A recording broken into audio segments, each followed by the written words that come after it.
Hello, everybody, and welcome to Those Dudes Play Live. Tonight we are finishing Foolish Mortals.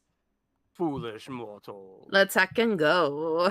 Welcome, foolish mortals, to Legally Distinct Haunted Mansion. But before we get started, Woohoo!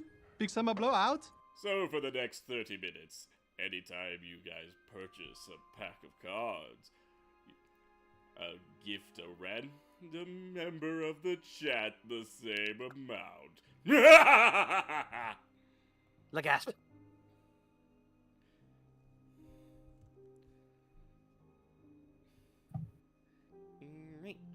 And honestly, like, looking at that progress bar, we may break our streak this month.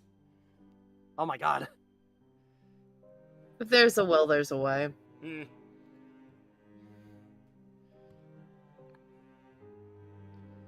Alright.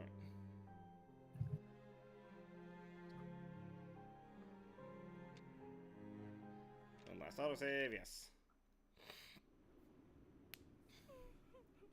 What the fuck was I doing? Okay, so you got the Kim. Got the comb, yeah. Mm-hmm. Now what? So at the moment, in order to, because you talked to the medium, Madame Planche, you have to basically find a Luigi board, a crystal ball, and a teacup. We need to find Chip?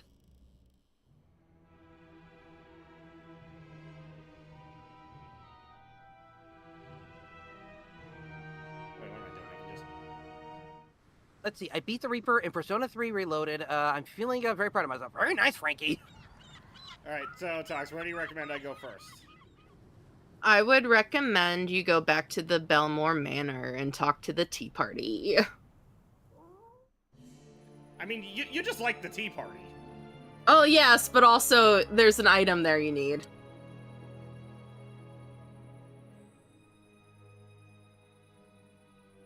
Let's see. William Gracie. Hi. Not sure how much of the live show I could stick around for. That did. But I will say... Oh, that What didn't work. I don't know, I think you hit something.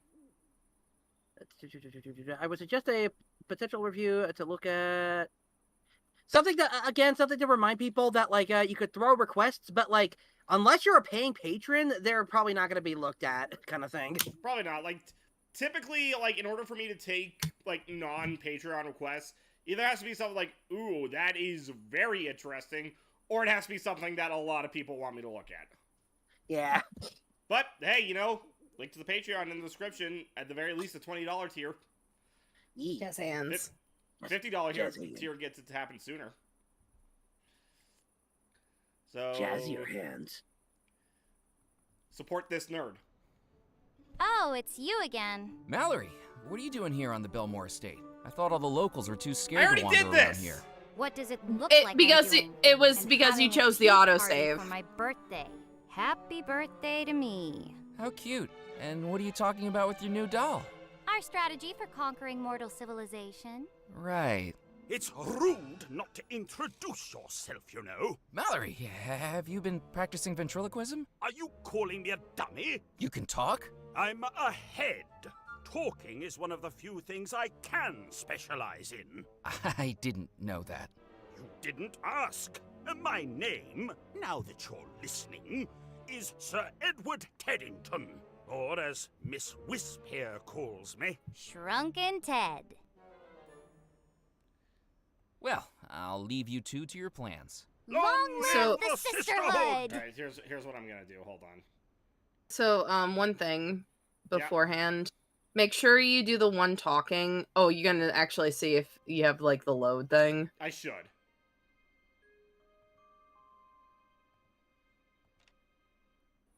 Loading, loading, loading.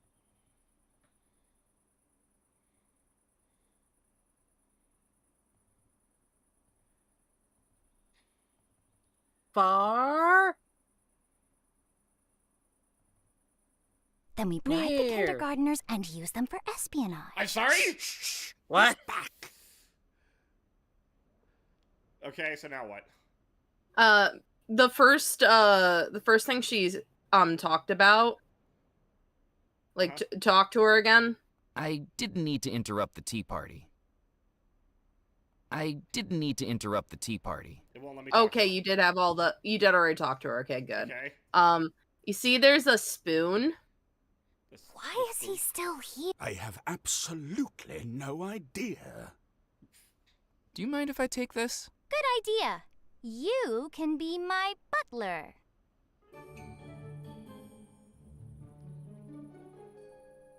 Okay.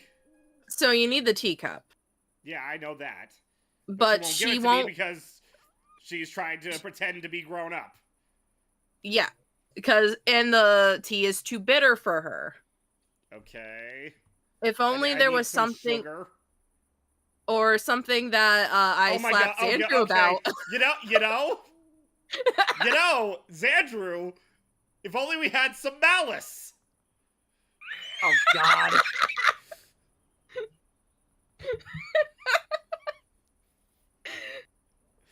Isn't that great? It comes full circle. Y'all have no idea what we're talking about, Chad. It's okay. Oh, that's how it's spelled. That's how dunked the molasses is teaspoon spelled, into not the molasses. malice. My apologies. Though, to be Then fair, we molasses can also stockpiled be, the phys ed equipment oh. and use the hockey sticks as swords. Quiet, quiet. It's him again.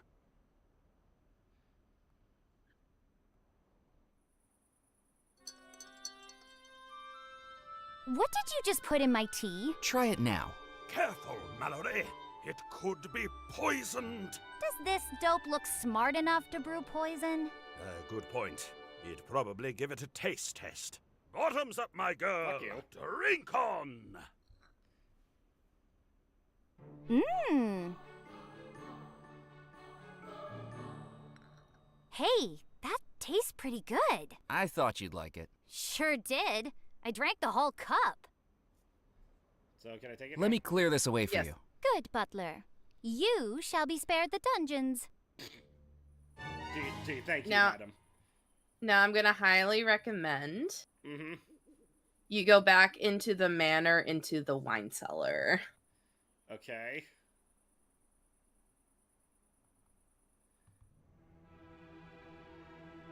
How did I get to the wine cellar? It was... Through the Liberi. The Liberar. Okay. Miss Murder Happy is gone, so that's a plus. As I descended back into the cellar, the lack of mechanical noise quickly revealed that the barrel lift was no longer working. Okay. And I would take the things you can take in here.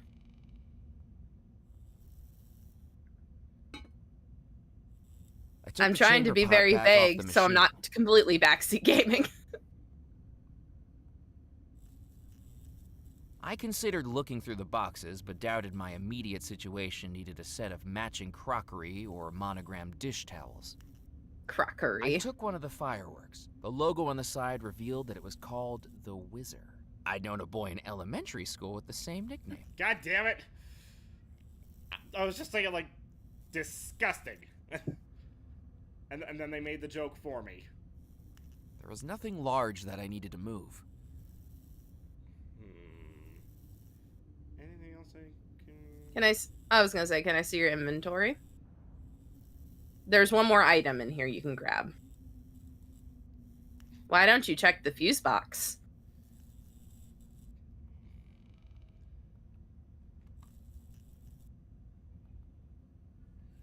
Looking at the fuse box, it was clear to see why the barrel lift no longer moved.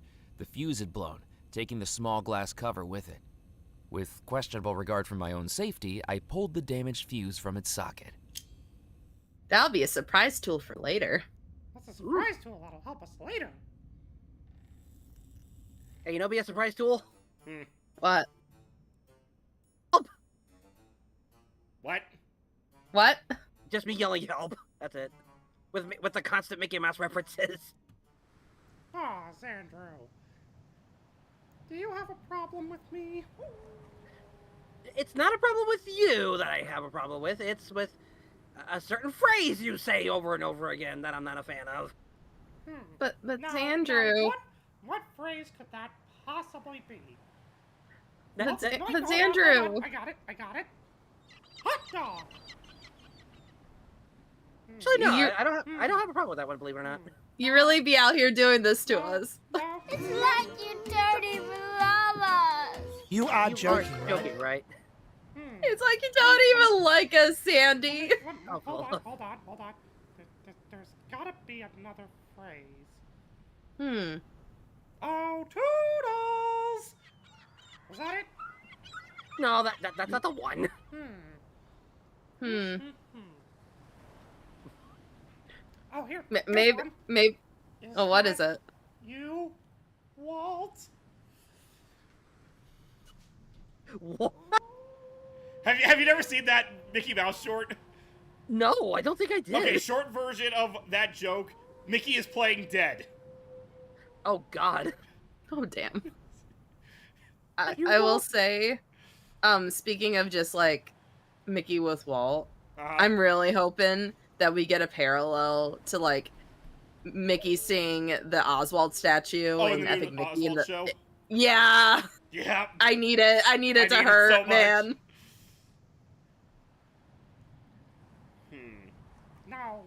Now what was that phrase? The mystery mouse phrase. That's a surprise tool for later. Why did I open my mouth? I don't know. Maybe you should try playing Molasses. So it's a deal then. Jessie the cowgirl outfit from Toy Story 2. You actually know what's funny? I actually have that picture ready. Oh damn. Like, this was an option a long time ago, so... Yeah, you know, I'll be nice. 30 packs of cards to get this outfit into the unwanted wardrobe. Woo.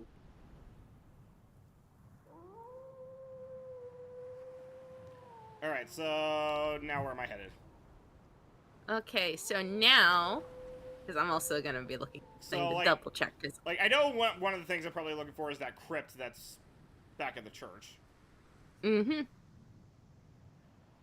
Well, at the moment, we still need to find 2 more items so we can, figure out where to go for the brothers kind of thing. Mhm. So why don't you head back into, Actually, go to the church real quick. I'm trying to think the fastest way. Returning to St. Juniper's Church, it was clear by the illuminated windows and the repetitive hum of a newly placed generator that the rum runners had made themselves at home. Should I Hey, go? look! Hey, look, the door to the truck's open.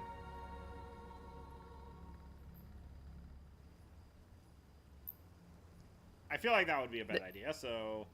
There are 2 items here.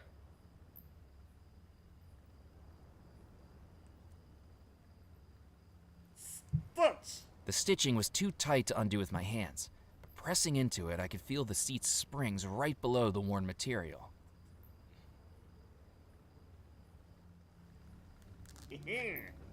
Deciding the jalopy was so beat up that a little more damage wouldn't be noticed, I cut open the stitch.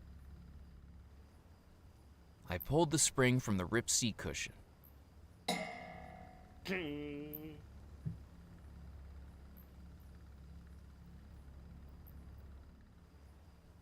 Okay, you said there was something else. I didn't need to drive the car. Are you sure? What was the other? I was gonna say you interacted with it.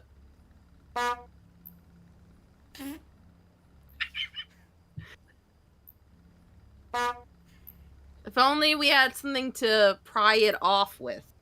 Why would I need to pry it off? I got everything I need right here. Okay, but we need it for a surprise tool for later.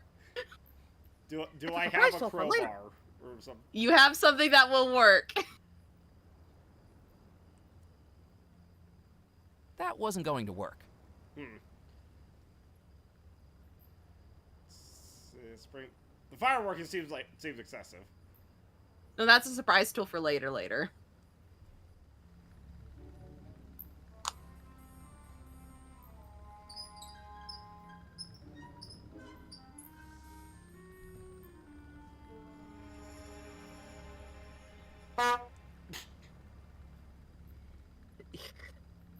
Okay, and also we're gonna need to go back to the Belmore Manor. I just remembered something.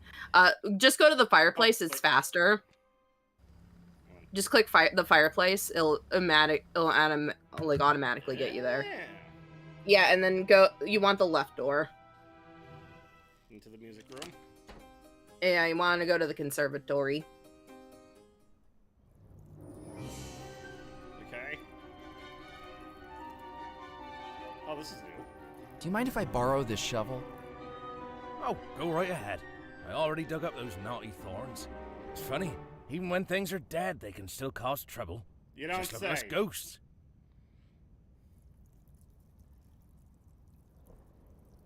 Okay, do I need anything else in here? Not yet.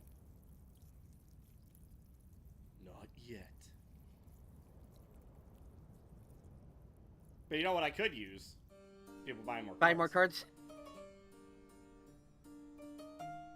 I know the next item we need. We need that sworded shield up there. I am curious. The Oh my shield God, was out I of was just reach. kidding. I didn't plan on jousting with any knights that day anyway. Oh, come Yeah, on. that The was knight gonna is be young. something a bit more interesting to say. Alright. Alright. Now what? No Now work. we go. Let's go to the beach. Beach episode! The tide was still high as I returned to the Causeway Beach, while the sands were now the purlieu of a rather strange gentleman jabbing at the rocks with a walking stick. Hello, strange gentleman. Careful where you step. Look, another one. Another what? A pebble. Don't step on them. There are pebbles all over this beach. There's not many places I can stand that don't have them. But they could be important. Okay. My name's Murphy McCallan. Nice to meet you. Oh, yes. Hello. Pleased to meet you. I'm Muffy Carlyle. Wait, I think I've heard of you. Their Doesn't your parent family named run the a Muffy. banking firm in New York? That's the one.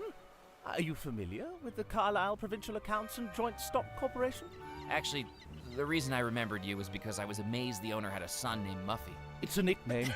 Nanny gave it to me because my ears were always cold. Damn.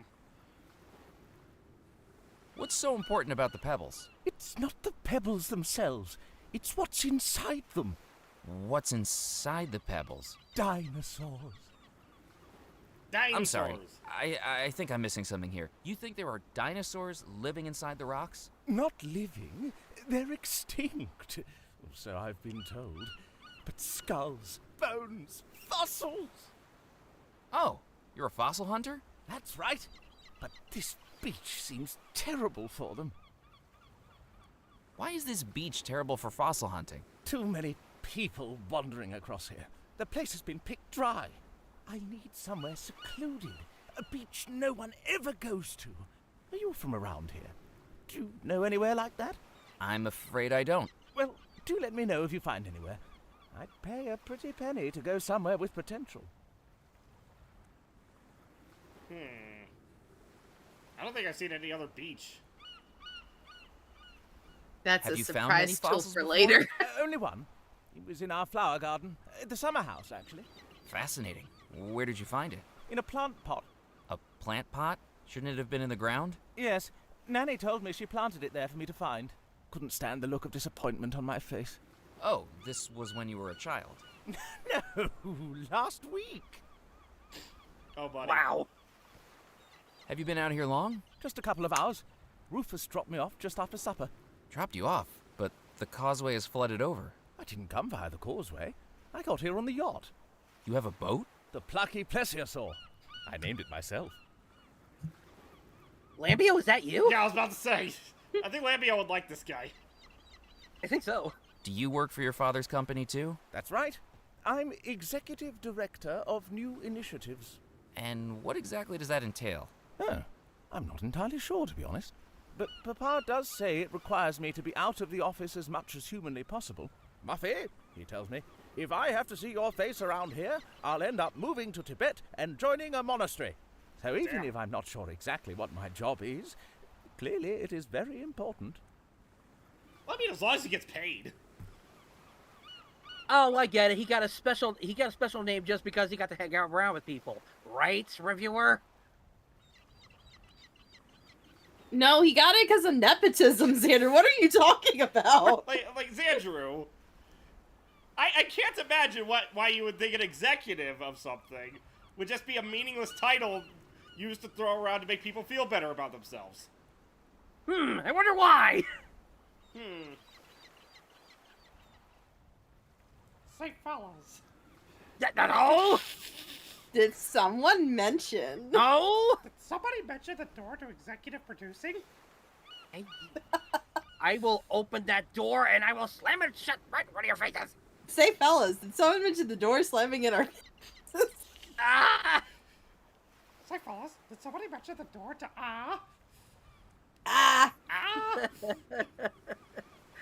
Anyway, Say, Avenger, fellas, because say, it's fellas, Toy did Story somebody- 5 week, Did somebody mention the door to Xandru crying? because it's Toy Story week and it's time to capitalize on it with the Jesse thing. I get you. That is true. So, hey, 30 packs of cards. Add that to the unwanted wardrobe. And Avenger asked earlier, like, any chance watching Toy Story 5 this weekend? Oh, yeah, actually, I'm gonna go see it tomorrow morning. Oh, very nice. Well, Also, good luck for with the your search. record, his I admit it. Xander's name has been That's the updated. dinosaur. Oh, Damn it! So, what's the full name? Here it is on the side view. Alright, hold on. Okay. God help. Jim, the 90s computer, Boo-hoo, Xandru. Boo Boo, like Boo Boo from Okay, Boo-hoo, Yogi. Xandru, the real Green 2 Ghostbusters Jibbies, Sea Cucumber, Mr. Funny Chips Esquire the Third, Mugman. I'm gonna be honest. My potentially dyslexic brain almost read that as Muslim. What the hell? Oh, you slightly dyslexic too? Possibly. I've never been tested for it. I me read neither. the darndest things sometimes. Well, proceed. Anyway, continue. Like, hold on. I'll finish, but I just wanted to point out my favorite example of this. Uh-huh. I was at work scanning shit, and this is while I was still working at a grocery store. I, for some reason, read organic tomatoes as orgasmic tomatoes. Orgasmic. Anyway, for the Mudman, the pleasure. 5th Ultra Deluxe of Fragmentary Prashes Productions, featuring Dante from the Devil May Cry series plus Knuckles Man. Damn. Help! No. No. I'm gonna keep adding it until it's the size of a I novella. glanced at the book's cover and was more than Good luck. surprised to read the title, Dunstan the Dinosaur, above a drawing of a bulbous yellow triceratops walking on 2 legs and wearing a bowler hat. So yeah, I think glanced at the Labia would books. get along with this guy. Yeah. Ooh, a flask. That's a Hey, I surprise took the too for vacuum later. flask from the portable table. There are a lot of surprise tools in this game, aren't there? Yes. Honestly, the amount of times I've been saying it this stream and also like freaking rain code, we're gonna eventually have to make that. That's good. That's a surprise tool for later card. That's a surprise tool that'll help us later. What would this just be a sound card or You what? know what? I don't usually do this for the stream, but fuck it. Oh no. Oh no. We get that 30 packs of cards, I'll also do the surprise tool card. Oh god.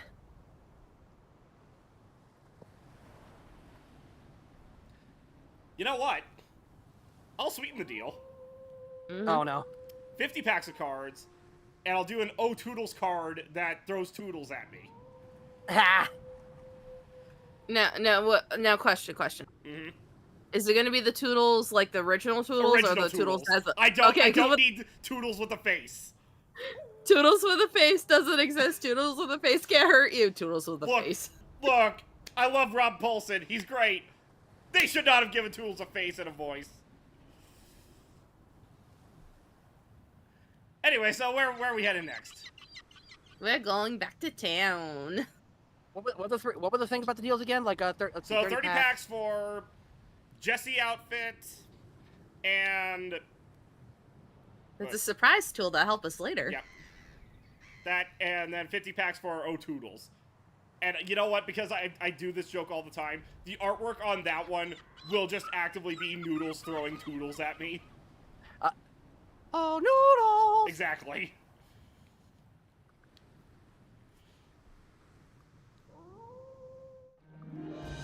Life continued on in Dead Nettle, its citizens oblivious to the supernatural struggle happening on the far side of the island. Even with their predilection for local legend, I doubted they'd believe me if I told them.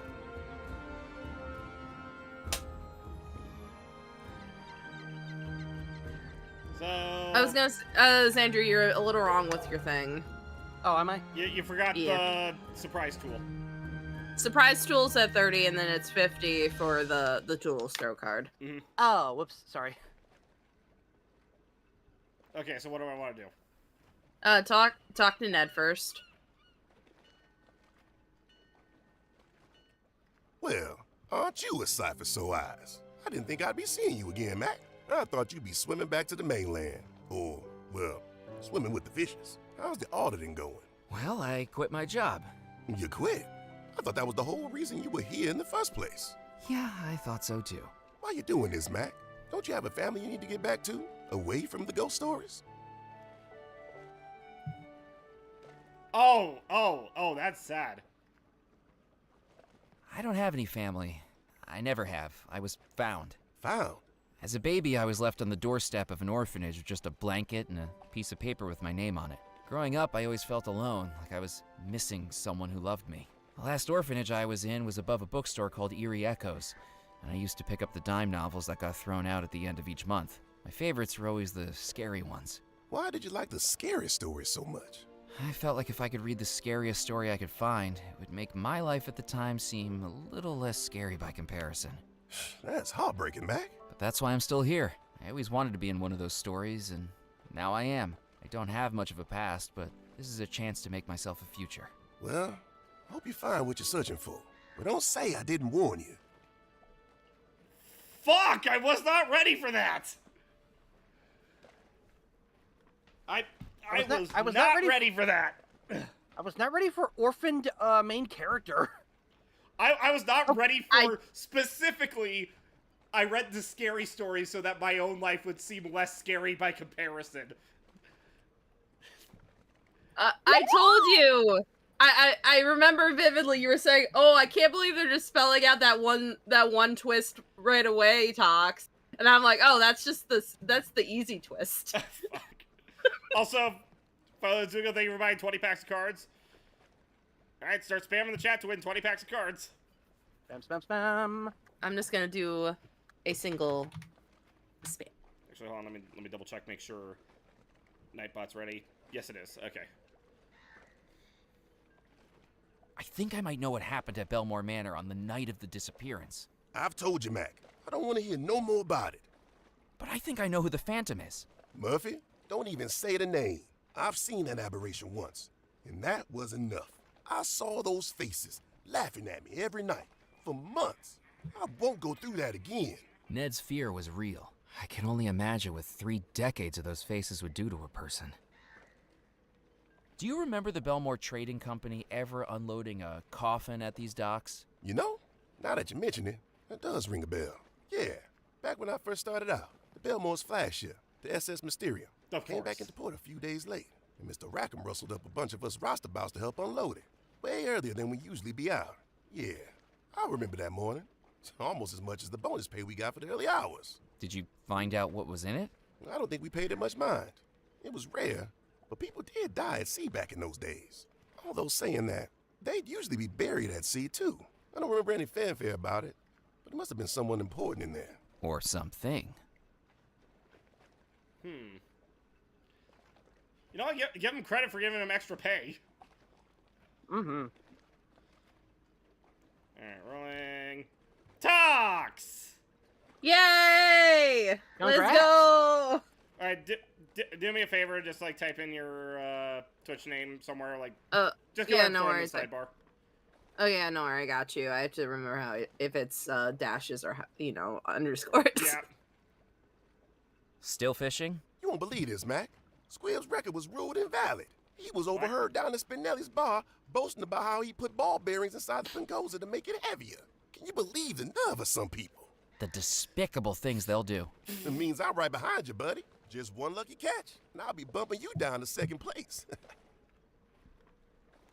Yeah, imagine doing something like that. There you go. Couldn't be us, right? Oh yeah, we are totally legit, guys.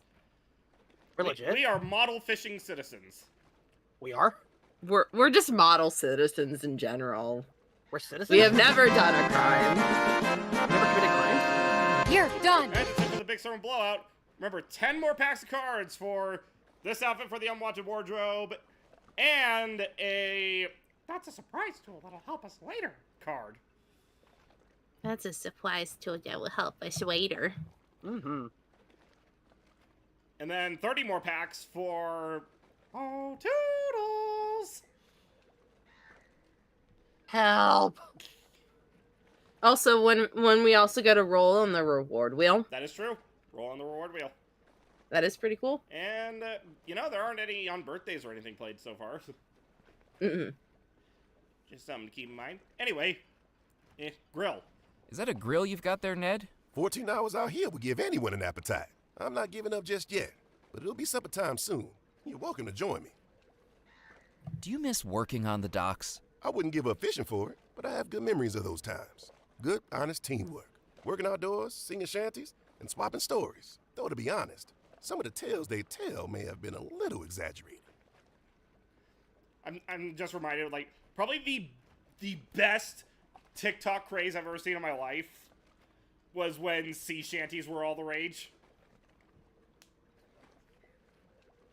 Do you guys remember that? I don't have TikTok. Neither do I, but Though YouTube Shorts and stuff, I remember seeing like this one guy get like a ton of like those animatronic like fishes, like that are mounted, yeah, and do the full shanty with that, and I was like, oh, that shit's cool. Oh, that's ballin'.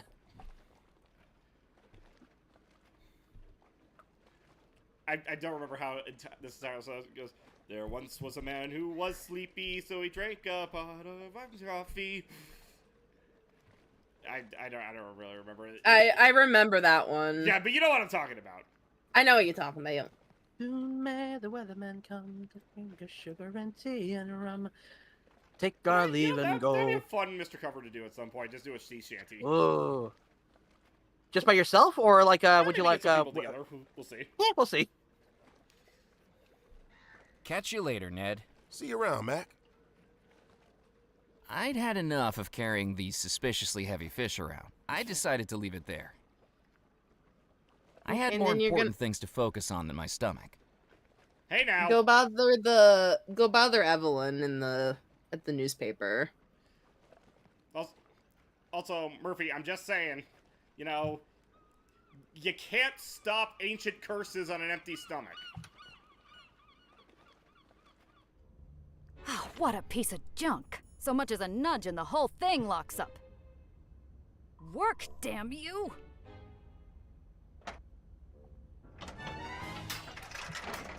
Okay, I see what the spring is for. That almost hit me. Almost isn't good enough.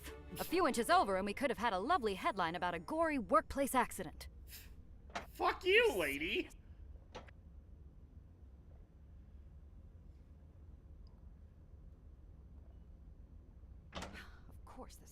Maybe this will help? What do you think you're doing? I fixed it for you. I'm going to need to recalibrate the whole thing now. No need to say thank you.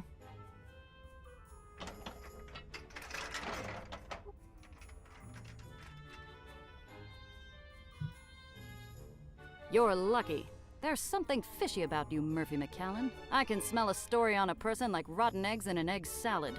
And currently it's the 4th of July summer picnic and someone forgot to put the bowl in the refrigerator last night. Ancestor of Lois Lane, is that you? Probably great-grandmother with where this thing takes place, but... Honestly, yeah. Yes? Hi. What are you working on now? A clarification. A local dancer's moving off the island and looking to get rid of some furniture. But my piece asking if there was any interest in Hoochie Coochie dancer Lulu Leroy's huge chest got a much bigger response than we expected. And not for the right reasons. What? This game's great, right? What the hell? That may be the dumbest line in the entire game, and I kind of love it for it.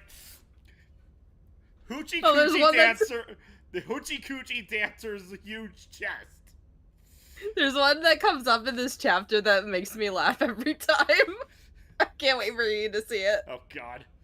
Am I right in thinking you're not from around here? Good call, McAllen. Santa Monica, California. Born and bred. Hadn't even been to Devil's Rock before I got the job. The divine irony is that I got this job due to a misleading ad in a newspaper. Seeking newspaper editor for dynamic community. Exciting stories. Amazing opportunities. What nonsense. But now I'm here.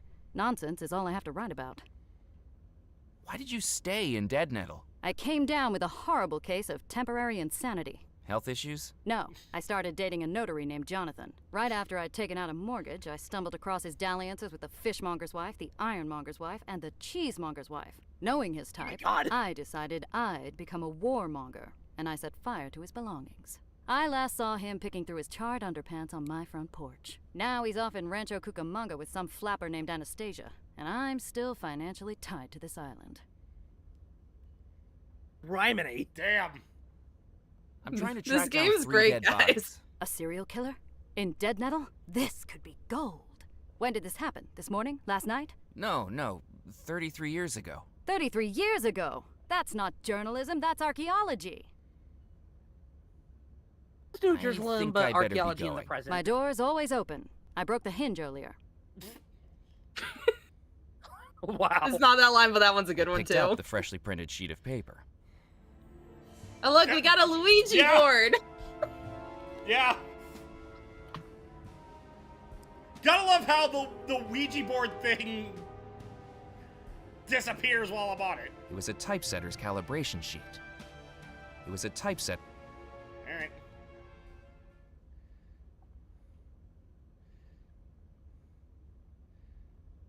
And then you're gonna want to go to the jewelers.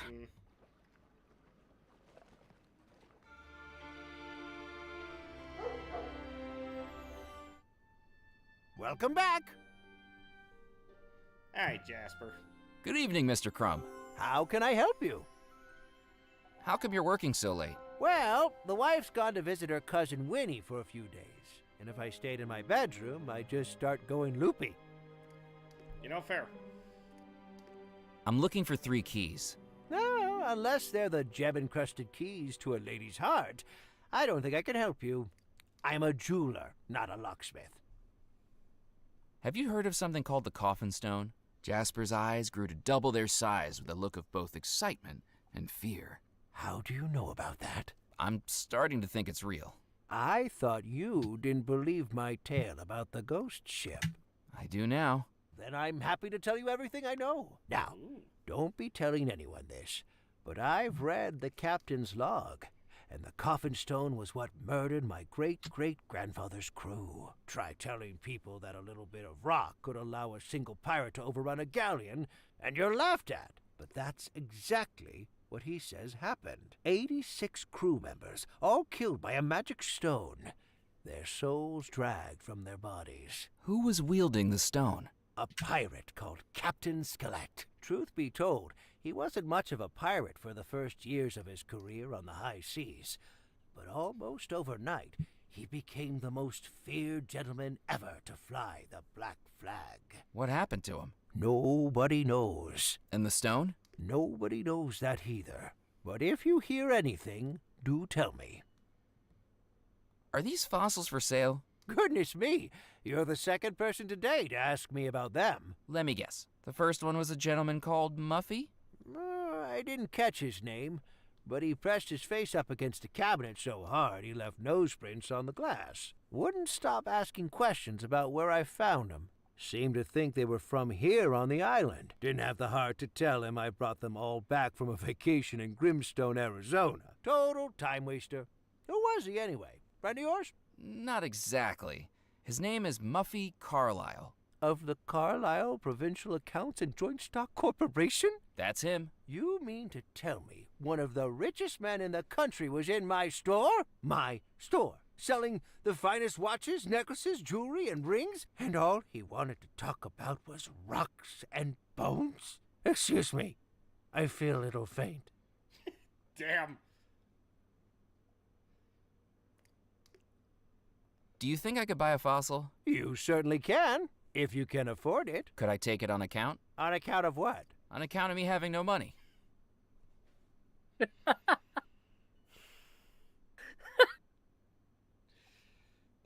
Oh god. That's fantastic. See, this game has it for all three of us. It's great. It's fantastic. Hey, how you guys fixing to pay? What are our choices? A, credit card. B, cash. C, sneak out in the middle of the night. We'll take C.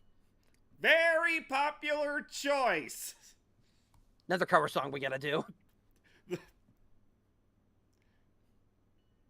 You know, I'm surprised I've never seen... Given Charlie's original name for the Has-Been Hotel, I'm surprised we've never seen a Has-Been Hotel parody of Happiness Hotel. Yeah, that's true. I think I'll just look around for now. I'm here if you need me. Oh, look over there. It's a thing that's very Dinosaur. crystal ball shaped. Oh! There was no way I could carry a fishbowl full of water and a live goldfish around with me. Hold If I on. wanted it, the goldfish was going to need a new home first. How do you like my very subtle hints? The chamber pot would make a respectable new home for the fish, but I knew Jasper wouldn't be happy seeing me disturb her. Can I get him to polish the brooch again? Mm-hmm. I'm so proud of you. Figured that out on your own. Would you be able to polish my brooch again? Goodness me, what have you been doing with it? Oh, you know, just the usual wear and tear. I don't know how anyone does this much tearing while wearing. But hand it over and we'll shine her up.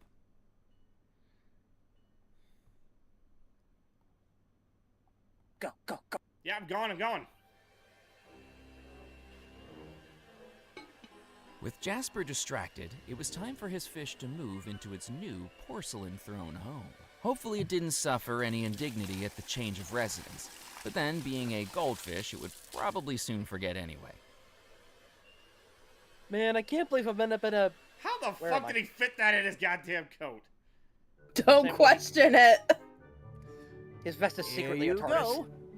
I've wrapped it in a little tissue paper this time so it doesn't get dirty again. Aw. That'll be a Thank you. surprise But tool for later. really, sir, this many polishings in one night might be approaching my limit. I certainly understand the appeal of a good flash, Ayo. but I don't know how many more times tonight I can cope with this.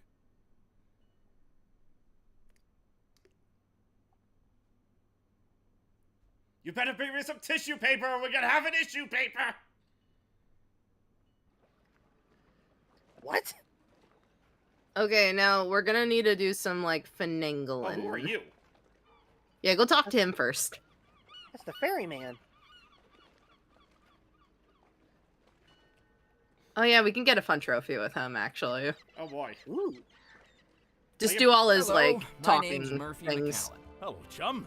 Looking to hire a ferry? Maybe? Then come set sail with Crab McCready, when a ferry's really what you needy.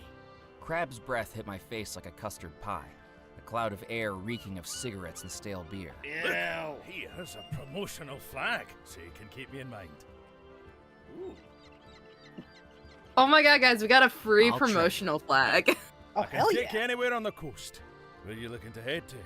Do you have a partner or an illicit liaison in mind? I do a very romantic sunset cruise. Is this your ferry? It looks like it's held together with spit and glue. That's right, but rest assured, my spit is remarkably viscous. Ew. You find yourself aboard the Creaky Crab 2. I am her captain, Crab McCready. I get most of my business ferrying over to the mainland when the tide's covered up the causeway. Are you a member of the Captain's Club? Oh, they banned me, those pompous buffoons. That Felix is full of himself. What happened? There used to be a club parrot called Squawkin' Hawkins, until he was taken away. bird-napped, I'd say. See, I'm a big bird lover. They're very intelligent creatures, and I used to try to teach him poetry. Well, Felix Greer wasn't having none of that. I think he was getting jealous that the bird had more brains than him. He kicked me out. Well, I got a little upset, like anybody would. Words were exchanged, loudly, and he told me I wasn't welcome back. The cheek of it. Kicking me out when I'm a hard-working captain. That landlubber would get seasick using a washcloth. Why do you like birds so much? They're the sailors of the sky, even the ones that can't fly. You tell me, have you ever looked an emu in the eye and not felt a sense of kinship? Seen that look that says it wants to explore beyond the horizon? I've never imagined an emu thinking anything different to that. I love anything with a beak, except platypuses. Don't get me started on them. Now, I take it upon myself to look after the feathered friends on this island. Squawking Hawkins now lives on a perch on my balcony. I have a name for every seagull that flies over Dead Nettle. And I look after Doris. Doris? Doris the chicken, over at Baxter's Mill. Jason, thank you for the $2. My guess is poetry means dirty limericks. Maybe, I don't know. There once was a man from Nantucket. Oh my. No, one of my favorites was from the show Centaur World. There once was a centaur named Weenus. Weed. My God.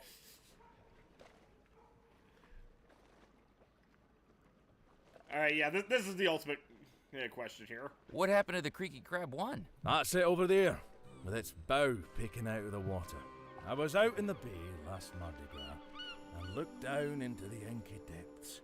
Honest to God, I saw a mermaid staring back at me. I rushed back into Dead Nettle with such fervour I forgot to slow the engine once we reached the docks. Was it really a mermaid you saw? Nah, turned out I'd forgot to take my wig off from the costume contest that night, and I'd just seen my own reflection. Damn. What? This game's great, guys. This is amazing. Let's go talk. Let's talk. Ferry. Sure. Give me a map of where you want to go, and I'll see if I can get you there. I'm the best ferryman this side of the Gulf. From Baton Rouge to the Bermuda Rectangle. I'm your man. I thought it was called the Bermuda Triangle. Well, sure it is now. Ever since one of its sides mysteriously disappeared. You know what? I like that. That's genius. I'll talk to you later. Goodbye. All right, what were you saying, Tox? Like, let's go talk to Felix about that parrot. Oh boy. Oh, look who's returned. Good evening, Felix. Remind me, did you say your name was Captain Knott? My pseudonym. That's right, for marketing purposes. Because I've been doing some research in the club archives, and it seems as though we already had a Captain Knott as a member about 10 years ago. That would be my father, Captain Knott Sr. I'll pass on a hello next time I see him. 42 years as a captain, sailed each of the 7 seas. That's the one. More at home on the waves. It says in the records that he's deceased. Might be harder than expected to pass on that hello, actually. Drowned, apparently. A mighty struggle. While taking a bath. Mainly a struggle with the plug, really. Look, I'm on to you, Sonny. When Mr. Perkins gets back tomorrow, we'll be having an investigation. Captain Knott, or not a captain. And until then? Enjoy the club. Well, damn. Hello again, Felix. Hello again, sir. How's the club tonight? Buzzing. That lively, huh? No, I mean I just had to remove a wasp nest from the gentleman's lavatory. Oh, yikes. Crab McCready told me you kicked him out of the club for teaching a parrot poetry? Yes, that's quite correct. That doesn't seem very fair. You didn't hear the poetry. If I may regale you, there was a young man from Bombay. Took the slow boat to China one day. He was pinned to the tiller by a frisky gorilla, and China's a bloody long way. I see. Apologies if we're in disagreement about whether that sort of material is appropriate for the Captain's Club. Nope. Can't argue with that. Very fair conclusion. I best be casting off. Farewell, Captain. I take the matches on his podium, though. These are complimentary matchbooks for members only. I am a member. Oh, yes. How silly of me to forget. Damn. All right. Anything else before I leave? I was gonna say talk to the guys upstairs first, because we're gonna have to. This will help spawn an interaction in the manner that we need. Avast, mateys! Shiver me timbers! 'Tis a pleasure to make your acquaintance, me hearties. Yo-ho! What on earth are you talking about? I think your lighthouse might have lured in a loon, Moot. I thought you were captains. Isn't this how captains talk? Not outside a Treasure Island novel. Do you expect us to carry parrots on our shoulders, too? I tried that once in my life, and all I got was excrement down the back of my blazer. Oh, right. Good evening. It's about time you got here. I've been waiting for you. You have? Darn right. Give me another sarsaparilla, and be quick about it. No, I'm not a waiter. You're a captain? They keep getting younger and younger. Do they give you a free pair of floaties with your license nowadays? Are you a captain? I was, a long time ago. Captain Cuthbert Moot's the name. Now I'm the island's lighthouse keeper. How come you're not captaining anymore? I had a bit of a bump with a lighthouse. Oh, the irony. If only lighthouses had some way of warning you they were there. The lighthouse keeper's nostrils huffed like a bull about to charge at a matador. Oh. After I crashed the ship, I lost my job with the Belmore Trading Company. What's more, I was taken off the Belmore wedding guest list. I've been one disappointment after another ever since. I used to be a king of the waves. Now I'm a bigger wreck than my ship. Oof. Rip. How did you not see the lighthouse? I was busy at the time. What are you, the captaincy board? This is just a reminder, guys. 10 more packs, and we will add this to the unwanted wardrobe. And we will also do a... That's a surprise tool that'll help us later. Card for the Twitch streams. So purchase plenty of packs. Purchase plaques plenty. Purchase plaques plenty the platypus. No, we don't deal with platypi, remember? Oh yeah. But what about Perry At least the platypus? This is way before his time. This is true. So keep my message with or without the sheriff's star. Ooh. You know what? If we hit that 50 packs, I'll add the sheriff's star.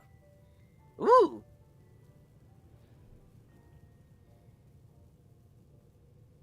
But you managed to keep your captain's license? In a manner of speaking, the captaincy board has a sense of irony.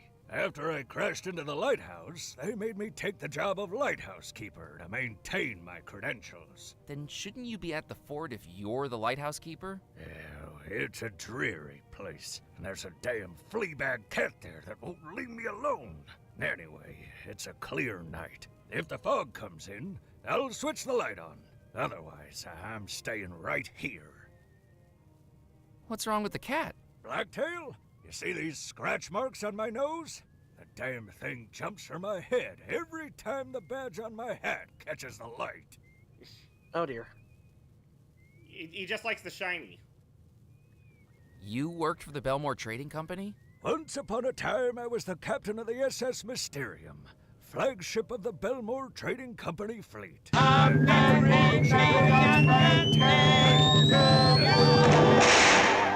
well, it's officially Toxin's birthday, so if you get back to specifically, you'll get double the amount right back. I was at the top of my game, enjoying the finer things in life. Caviar and the finest I'll make the restaurants, message if you can pin it. champagne at the finest resorts, dressing in the finest tuxedos. Oh, one little bump through my whole career down the plug hole.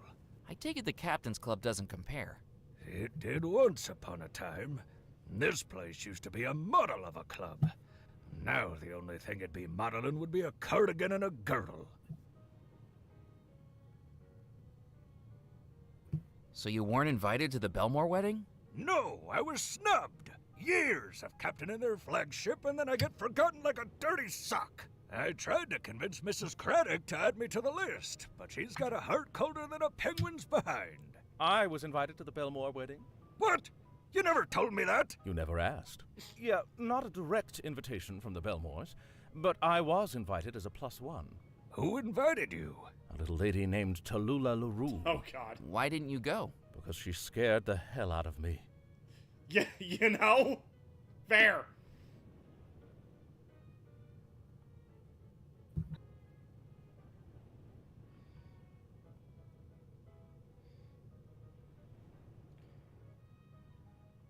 Isn't it lucky that you didn't go to the Belmore wedding?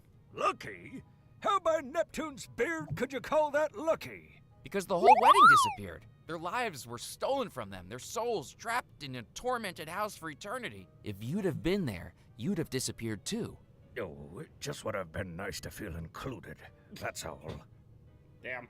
Also say thank you for gifting 10 packs to Tox. Oh, Yeah. I have like 3 of these. I'm gonna play this while I'm at it. Woohoo! Go for it. Big Summer Blowout. All right, for the next 30 minutes, anytime you guys purchase packs of cards, I will match it and gift it to a random member of the chat. Hell yeah.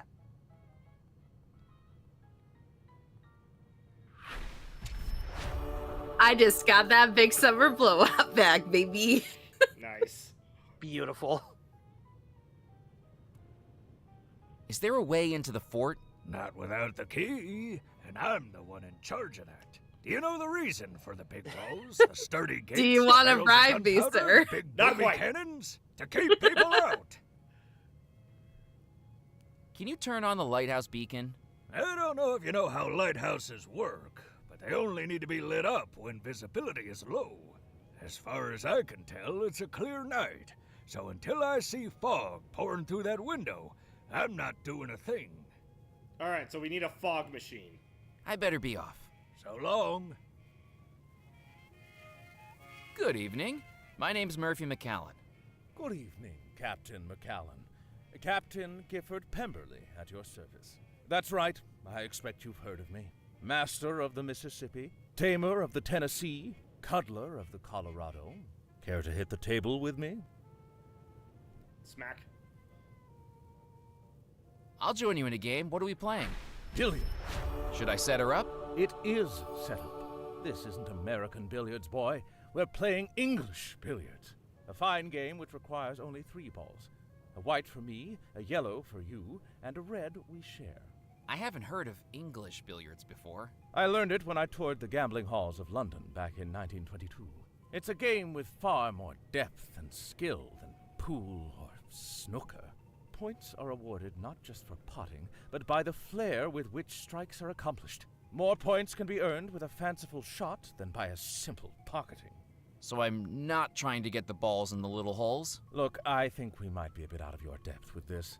Why don't we keep it simple? The winner is the one who can bounce the red ball off the cushions the most times. I can do that. Then let's play. I'm afraid it'll have to be with dry cues. For some reason, the billiard chalk's gone missing. I wonder how that happened. Sus.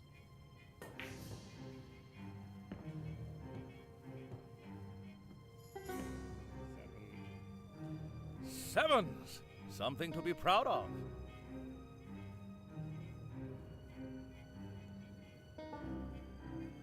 So basically the difference is presentation!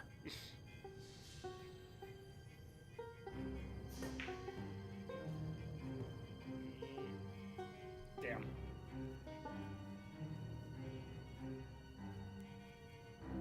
Threes. Too bad, Captain McCallan. It seems my standing as champion of the Captain's Club continues. Hello again, Captain Pemberley. Welcome back, Captain McCallan. Are you a famous riverboat captain? You haven't heard of me? I'm sorry, I don't have a lot of experience with riverboats. Don't tell me you're one of those jelly-legged sea captains. Jelly-legged? At least we sea captains do proper sailing, with charts, by the stars, across vast seas and oceans, hundreds of miles from land. You riverboat captains only have 2 directions, upriver or downriver. Don't listen to him. He doesn't understand the perils of the riverways. I got my start in Baton Rouge.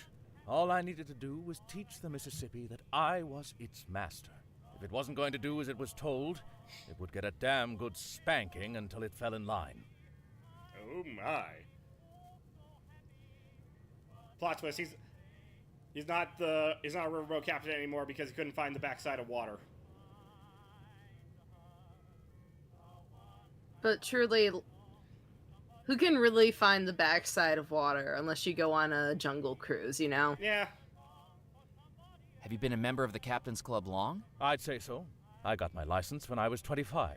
When my uncle Augustus passed away, I sold his gumbo restaurant and purchased a diamond of a riverboat. I ran pleasure cruises up the waterways of Devil's Rock for years. Are you still a captain? Technically, but it's hard to put into practice when you no longer have a boat. What happened? I got a little overconfident drinking whiskey and gambled my riverboat away years ago. My wife left me because she said I had a gambling addiction, but I still think I can win her back. Not a word from any of you.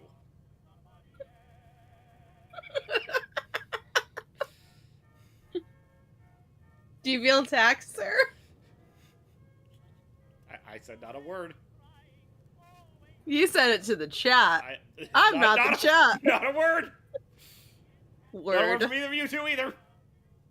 Xander's muted, so it's gonna be easier for him. Word. Were you the former captain of the Spirit Queen? That's the one, dear boy. So you must be interested in ghosts. I beg your pardon? Having named your riverboat the Spirit Queen. It's not named after ghosts, boy. It's named after bourbon, gin, tequila, whiskey. Those are the spirits that haunt me. Damn. Wow.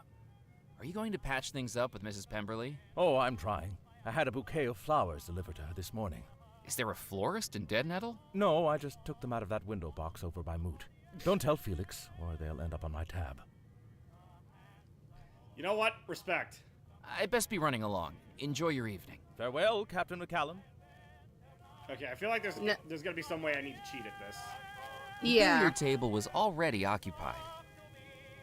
I will say this, go back, it's not part of, like, the puzzles and stuff, but continuously, every so often, go back to the newspaper thing, because, like, trust me, the interactions with it is great. Okay, hold on. You can't from the balcony, you have to exit the...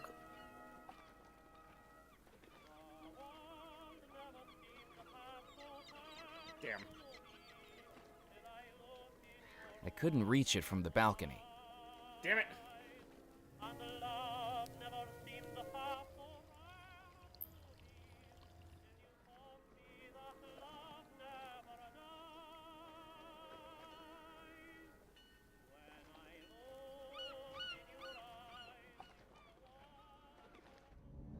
Well, look who it is. Murphy, I've been hearing talk of someone wandering the island on a crime spree. And look who comes walking through the door. I can explain. Explain what? We've got no time for your blabber. I need your help to catch him. You're an auditor, aren't you? I used to be. You must be used to prying that big nose of yours into other people's business. Big nose? It's a honker, Murphy. Now, put it to good use and help me sniff out who this Devil's Rock devil is. What's he been up to? Given age-restricted voodoo artifacts to an 8-year-old, let loose a dangerous domesticated alligator, broken into Belmore Manor, trespassed at Baxter's Mill, handled prohibited alcohol, recklessly knocked over historic explosives, impersonated the dead, and, get this, bellowsed a chicken. The What monster. the hell does Bellows the Know Chicken anything about mean? it? Can't say that I do. Well, keep your eyes open. If a good and just citizen like me allows those with such wickedness to get away with their heinous deeds, then what has become of us as a society? Is that really the reason? Of course not. I might sell some newspapers out of this. I just appreciate him going, the monster. That's the only reason why you had me come back in here. Yeah, which you basically, all the stuff you do in the chapter before we basically, go back and, you know, when we eventually have all 3 keys kind of thing. Uh-huh. If you go back to her, she'll explain all the things that you've done so far. And then, you'll get the trophy of, you did a crime spree. It's my favorite trophy, I'm gonna be real. Alright, so where am I heading next? Okay, so now we have all the stuff, so we can go back to the manor and talk to the medium. So isn't that so much better? Oh, absolutely. Uh-huh.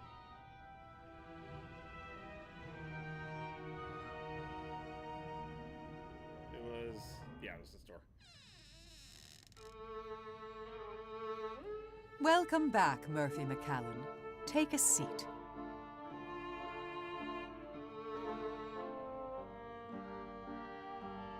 Okay, so do I just hand them over to her, or do I have to talk to her? Yep. Just hand him over to her. The man in the portrait was Will this work as a crystal ball?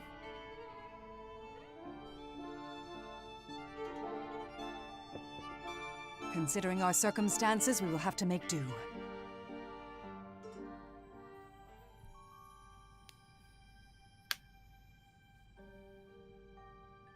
Xavier Belmore, hear our cry. Where does your mortal body lie?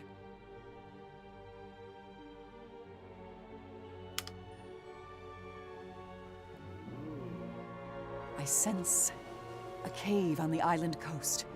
Waves thrashing, wind howling, and two figures exploring its darkest depths. Xavier and Rackham. Rackham has lured Xavier here, promising an unparalleled expedition to the bold adventurer. But it's a trap. I sense Rackham fleeing the cave, leaving Xavier as the water rises and rises and rises. Look at the painting. A lovely painting, I'm not gonna lie. Yeah. Oh. So you mentioned how you're like, where are the stretching portraits? Xavier's body still lies in that coastal cave. I feel much danger there, but you must get a boat and cross the sea to reach it. I sense something in Xavier's bedroom might help you locate it.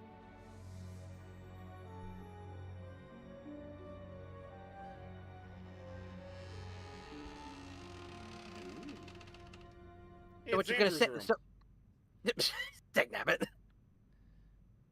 Okay. I was also gonna go with X gonna give it to you, but there you go. Okay, now where is... Teacup was one of them, right? Mm-hmm. I've brought you the tea leaves.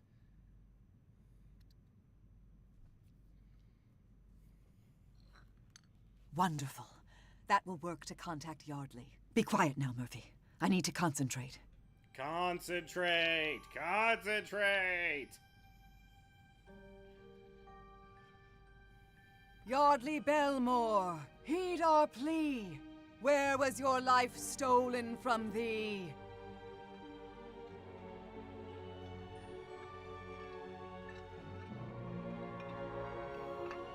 I sense a crypt, deep below the ground, where Yardley, unknown to him, has been drugged. Among alcoves of the dead, Yardley is still alive.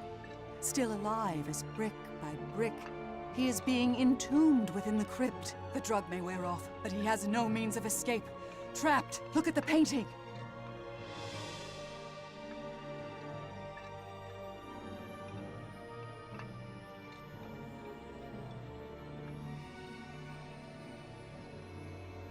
Yardley's body is still bricked up inside that crypt. The Sanctuary Crypt. You must find a way Thank you for buying inside. 20 packs of There is a cards. tunnel, once used for Sweet. safety, but now used for salvation. Something in Yardley's hit that goal, bedroom fuck. will help you. Yay, we did it! Write that down. Write that down. All right, start spamming the chat to win 20 packs of cards. Yay! I'm speaking to write it down. Hold on. So I need to write down surprise tool and Toodles. And the Jesse outfit with the And sheriff's badge.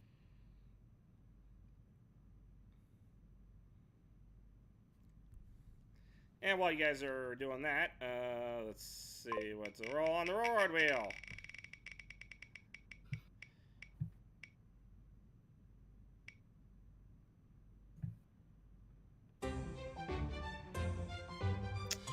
Okay, that's the look of a transformation. Mm-hmm. And the way you're acting right now makes me think it's a reviewette, because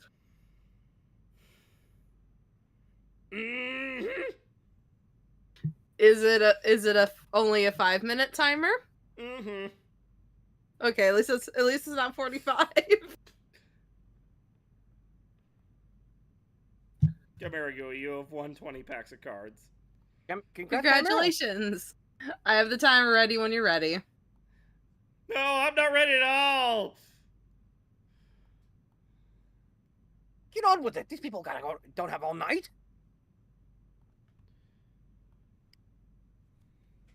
All right, remember, guys, 100 more packs for Resano stream for next month. All right, meanwhile, hold on. I want to at least get this done.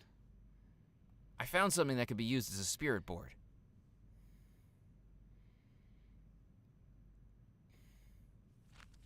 Yes, that will work, even if it will take a lot of concentration on my part.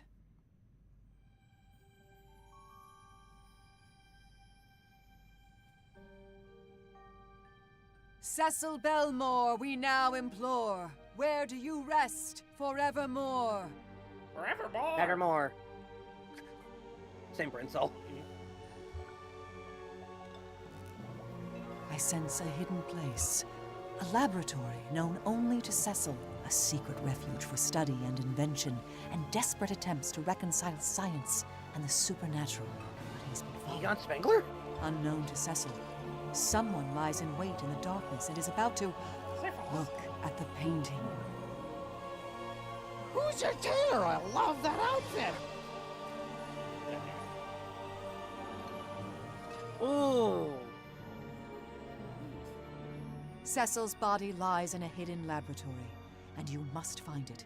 Cecil never told anyone where he conducted his work, but in happier times he created a treasure hunt for his brothers, were they ever to seek him out. That is your lifeline, Murphy. Follow the trail of clues to reach that laboratory. I sense the first clue lies in Cecil's bedroom.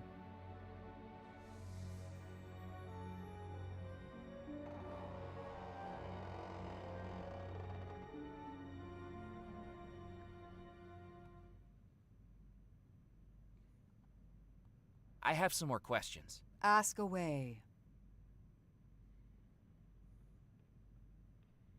Are you the one people in the house call the Parlor Witch? I've heard that they do. The Belmore brothers approached me to help research the Coffin Stone. The brothers did everything they could to understand it.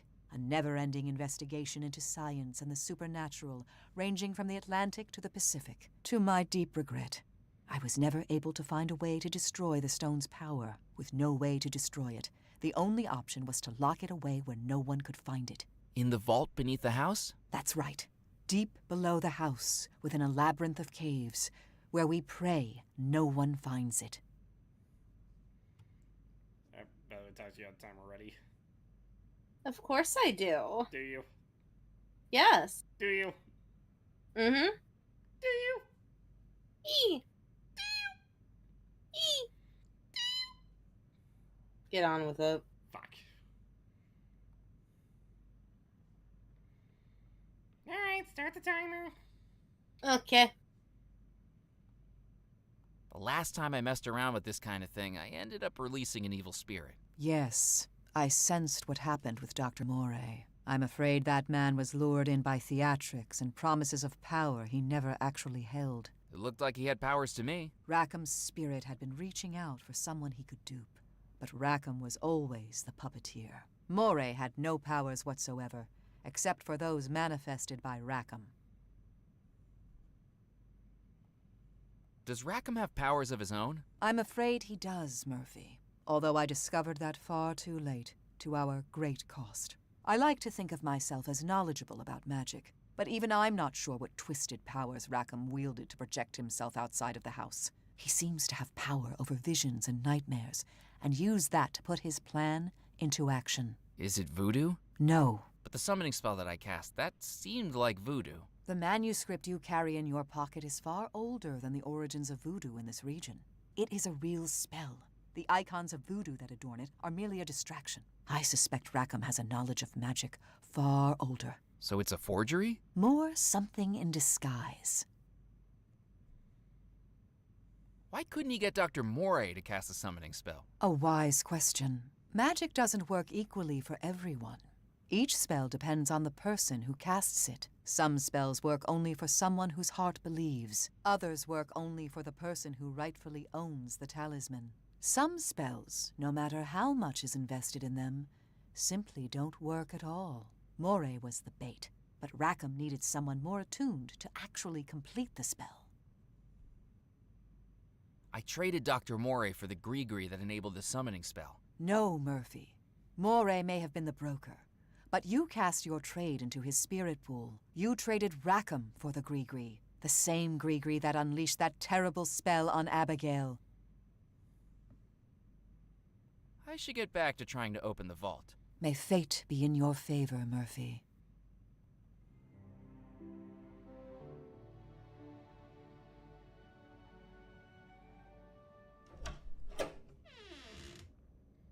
Alright, now to the other side of the house. Mm-hmm.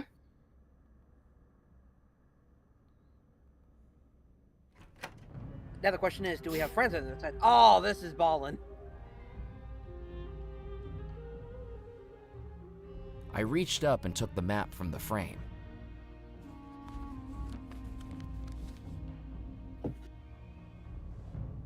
Oh wait, it's the Kodiak Bear I punched in my review. As best as I could tell, this was a genuine pirate treasure map. The island I recognized as Devil's Rock, but what stood out to me was the large X in red ink on the southern coast, marked Crossbone Cove. At least I hoped it was ink. Yeah, sure.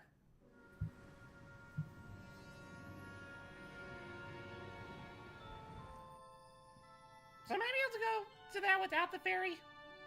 No, you need the ferry for that. Okay. The latch on the trunk was broken. I would have to do without whatever was inside. I couldn't do that. Damn. I stared at the glassy black eyes of the bear rug. It didn't stare back. That was a relief. Lord.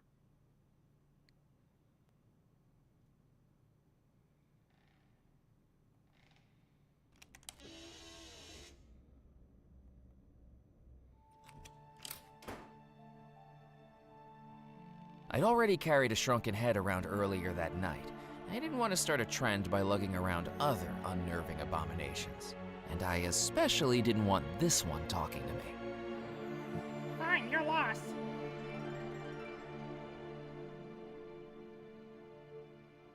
I searched through the pockets of the lab coat.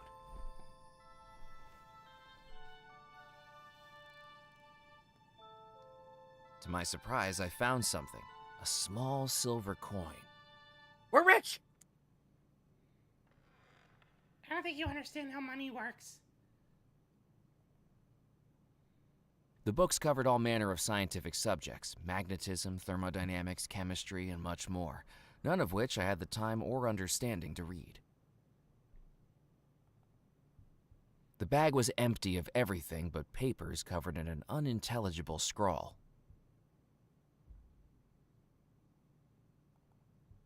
The apparatus looked like the handiwork of a mad scientist. I thought it was best not to mess with it. Who knew what sort of reaction I might set off? Ah. Alright.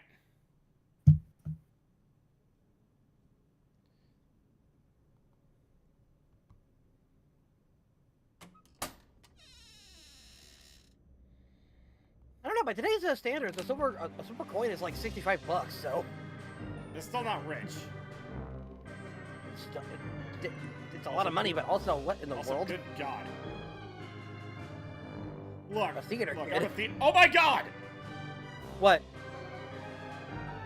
Oh my God! Mr. Imp, what were you doing in here?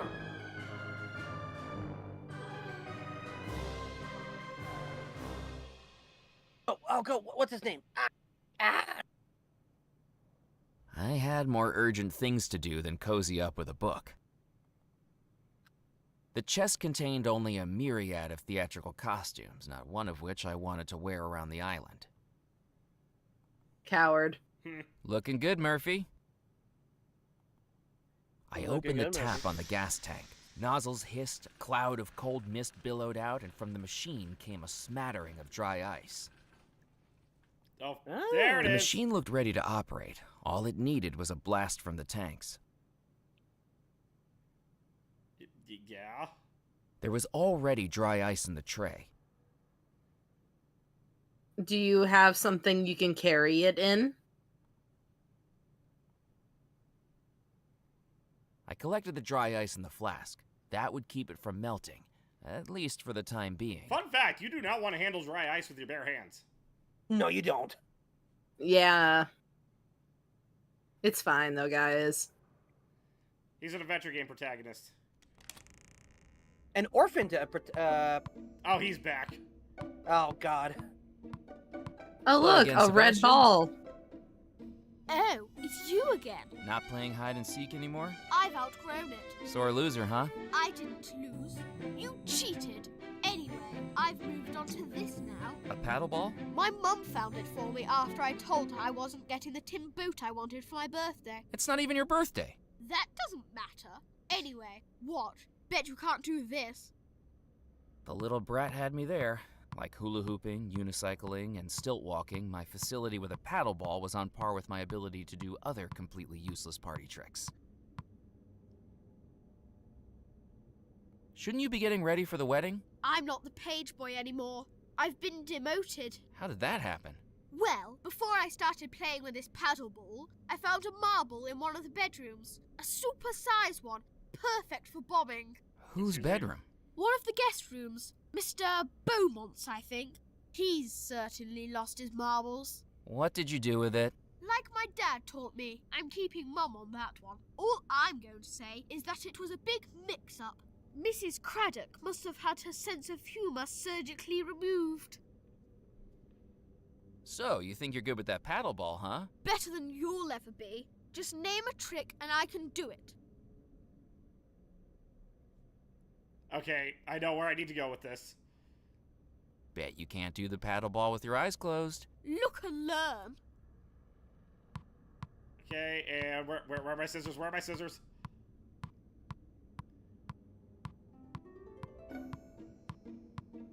With Sebastian's eyes closed, I took out my scissors, and when the timing was right, snipped. That's so mean! I need it more than you do. Hey, what happened to my paddle ball? The ball just snapped right off there. Maybe you need to practice a bit more. With any other child, I'd feel guilty. With Sebastian, it felt like evening out the cosmic balance. I bet Mallory was behind this. Okay, now where's the ball? In the landing.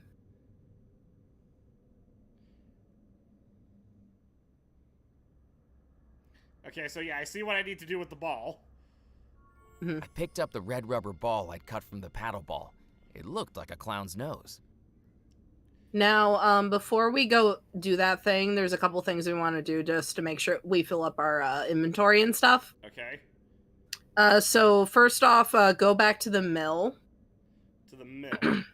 Yeah, because there's a thing you need to do there for like a later puzzle kind of thing. Hello, Doris. You know her name now. Doris! Cluck, cluck, cluck, bark.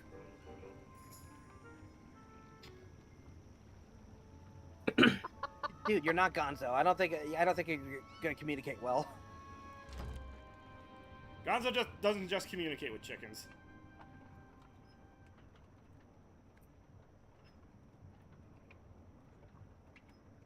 I looked over the machine, but I couldn't find a way to turn it on, if it even still worked. The hatches were locked. From their shape, I deduced they were for storing lumber, and I wasn't in need of any 2x4s.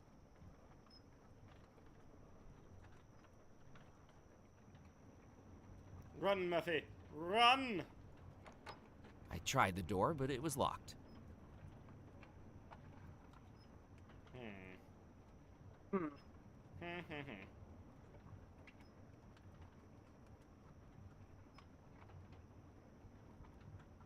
That wasn't going to work. It might have worked. I'll give you a hint. It has nothing to do with this door. Okay. There's one thing you haven't clicked on yet. Other than that. Okay, there's another one thing. The saw blades were rusted, dull, and would surely have precipitated the need for a tetanus shot.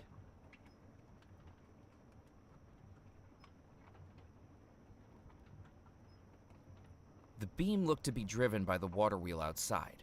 From the multitude of wires fanning out from the top, it was presumably hooked up to a generator.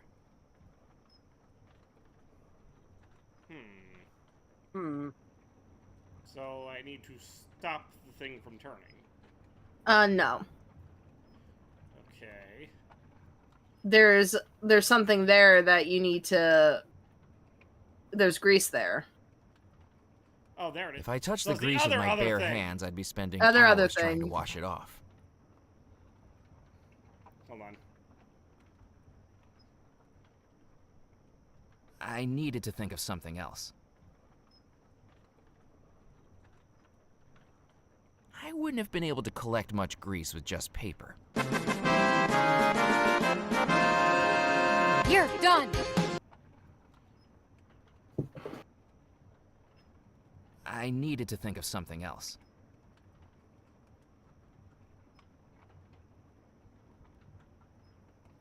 What? Do I have anything else I could use to collect grease with?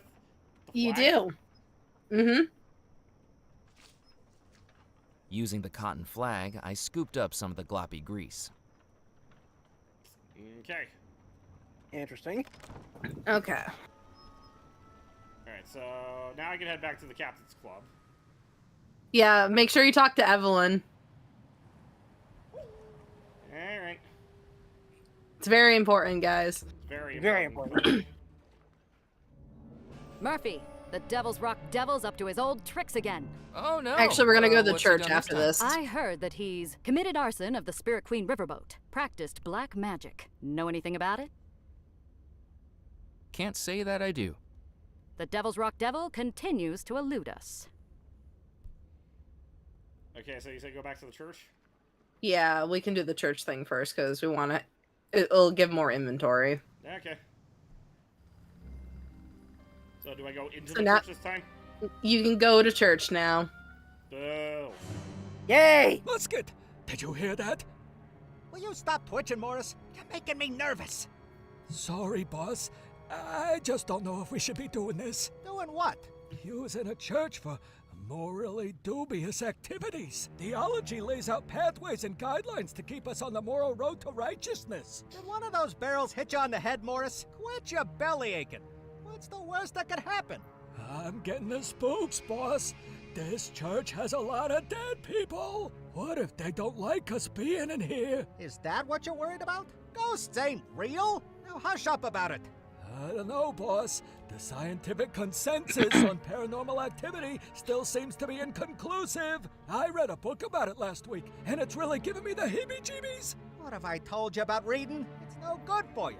It gives you delusions of grandeur and indigestion. Sorry, boss. Just for the sake of argument, this book you was reading. What did it say about ghosts? It said that there are 3 signs for detecting paranormal activity. What's the first sign? First, the temperature drops as the ghost's presence descends upon the locality. Well then, until we start getting the chills, there ain't nothing to worry about. Cooldown timer is up. Yeah, speaking of cooling down. Also, Jasper, Horace, is that Turning you? the fan off would have alerted the rum runners to my presence. Okay, hold on. Mm-hmm.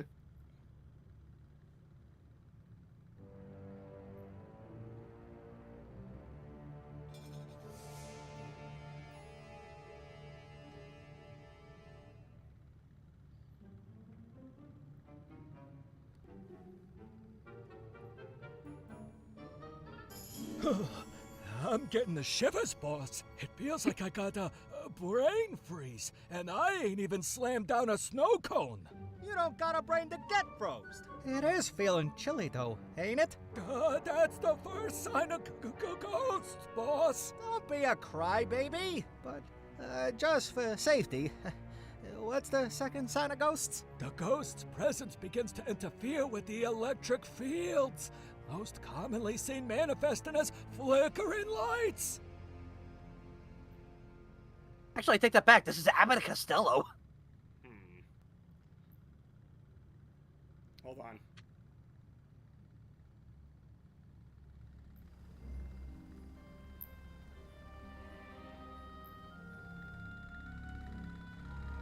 I didn't need the fuse.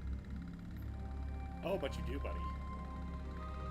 If flickering lights were what would scare the rum runners, it was time to do some rewiring. I turned the dial to redirect the electricity through the faulty fuse.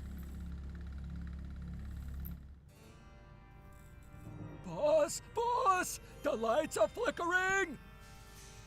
That's gotta be a coincidence. Or a sign of ghosts! What did you say the third sign of paranormal activity was, Morris? The tolling of a bell! Honk, honk. It's nothing in your inventory. So It's in the... so I have to- No, you're in... No. Oh.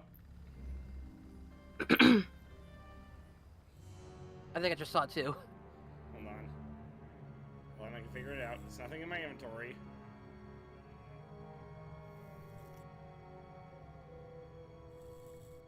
Said the tolling of a bell. What do churches have? Church bells. Uh-huh. How do you ring them? Oh, it's right here. If the tolling of a bell was the third sign of Nicely done, ghostly Quasimodo. activity, it was time to ring in the witching hour. You ring the bell. You're the bell ringer. A chill in the air. Flickering lights. The tolling of the bell. Do you think it's... Ghost! Run for your life!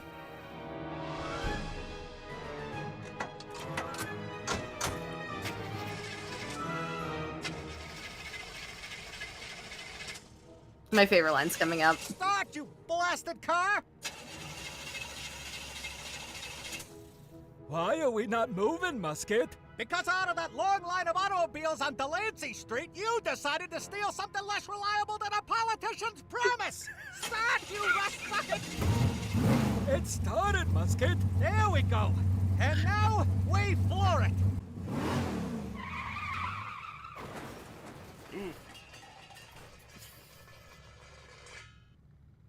We crashed, Musket. I can see that we crashed, Morris. Well, there's only one thing we can do. What's that, boss? Run for our lives! Musket and Morris, everybody. Give them applause. Isn't that such a good line? You chose a vehicle less reliable than a politician's promise. That's great. Amazing. I couldn't see anything to do with the statue. And they took the I crank didn't need with any them. more rum.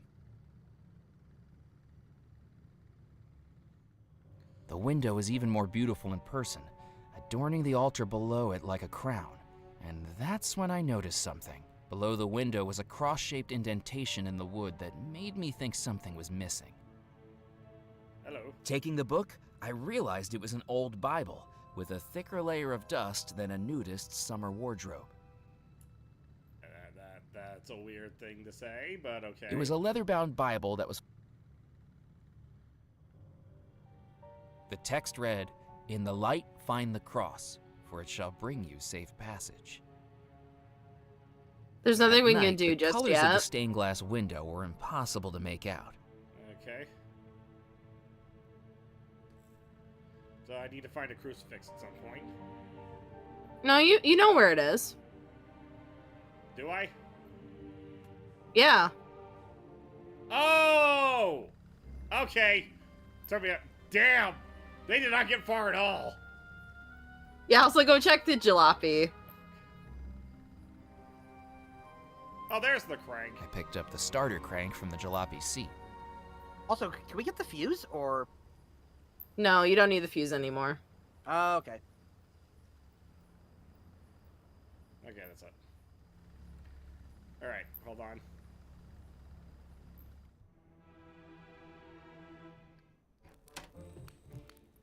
Ah, there we go.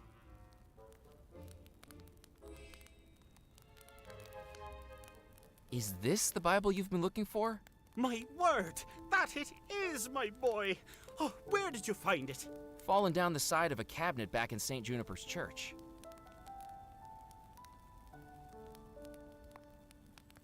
People do say they find faith in the most unexpected places, but down the side of furniture is certainly one of the most common. I'm most indebted to you. Is there anything I can give you to show my appreciation? Actually, I did have my eye on that crucifix you're wearing. Ah, are you looking for spiritual guidance, my child? Absolutely. Particularly if it guides me to something hidden in St. Juniper's church. Then I shall give it to you with my deepest thanks.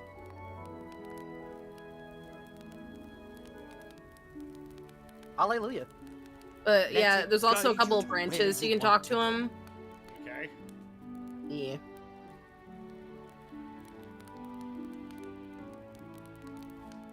Good evening, Father Foskett. Hello again, my child. Do you know anything about the Sanctuary Crypt?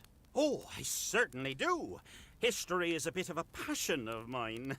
When Devil's Rock was first colonized, the only inhabitants were the monks of the church and the soldiers of the fort. The monks provided luxuries like woven blankets, carved utensils, and certain brewed drinks.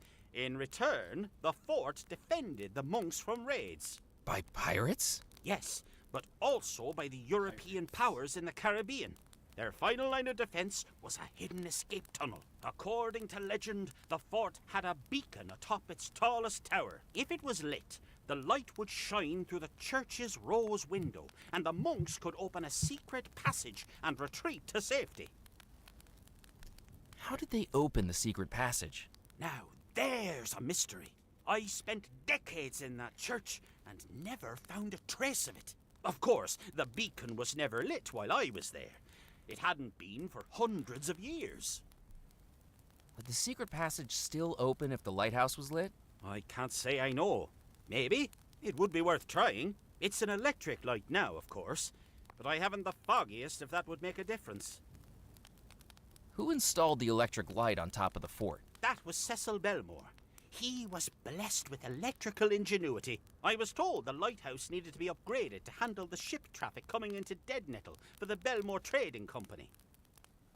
I best be heading off. May God be with you.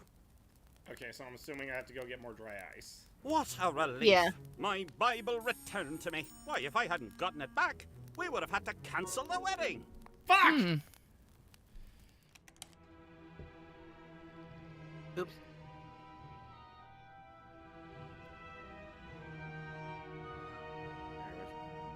Which room was it? Cecil's? No. It was in Yardley's.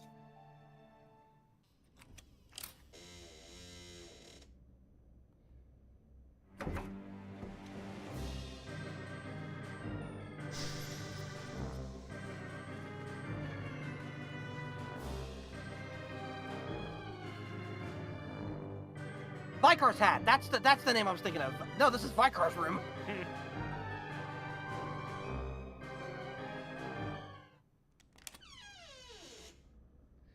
All right, let's go back to Deadnettle. Before you do that, go into the jewel. Yeah, go in there and also go to the jeweler. Murphy, the Devil's Rock Devil has returned. What's he done now? I heard that he's cavorted with rum runners. Know anything about it? Can't say that I do. Keep your eyes open. Weird. Man, this weird devil's around. Like, what a monster, guys. Welcome back. All right, what do you wanted me to do here? You can't see what's on the little dime, the coin, so you use the magnifying glass. Could I use your microscope to look at this coin I found? Oh, are you a fellow fan of numismatics? I prefer the old ones. Yeah, never mind. Go right ahead.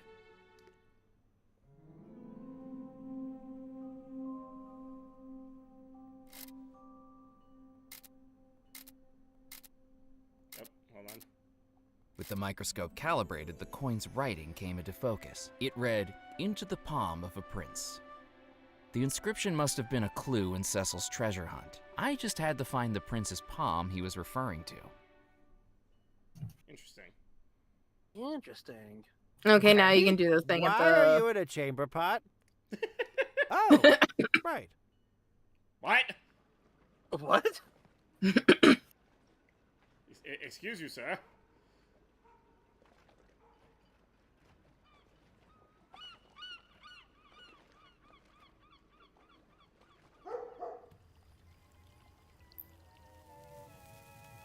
Okay, so first off, let's go Mm-hmm. to the balcony. Then... Do you have water first? Reviewer water. You Don't worry, you can get water from the fountain outside in the courtyard. Oh, there you go.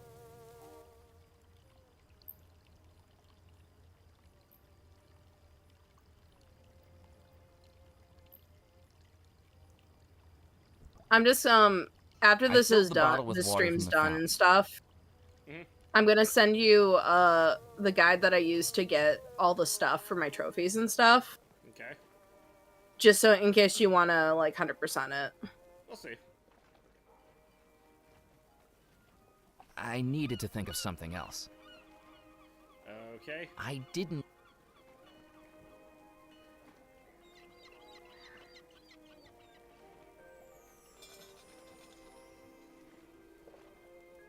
The dry ice clattered into the metal window box.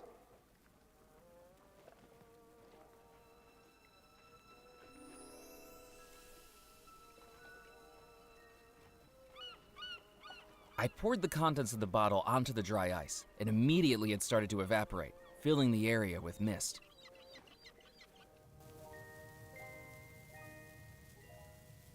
Good evening, Captain Moot. If you say so. Look, there's fog outside the window. I can't see any. Maybe if you just stand up, you'll definitely see it. He looked at me like I'd served surf and turf to a vegetarian. You're not getting out of your chair, are you? Nope. I better be off. Well, fuck So no. long. What's causing the mist not to come in the fans, right?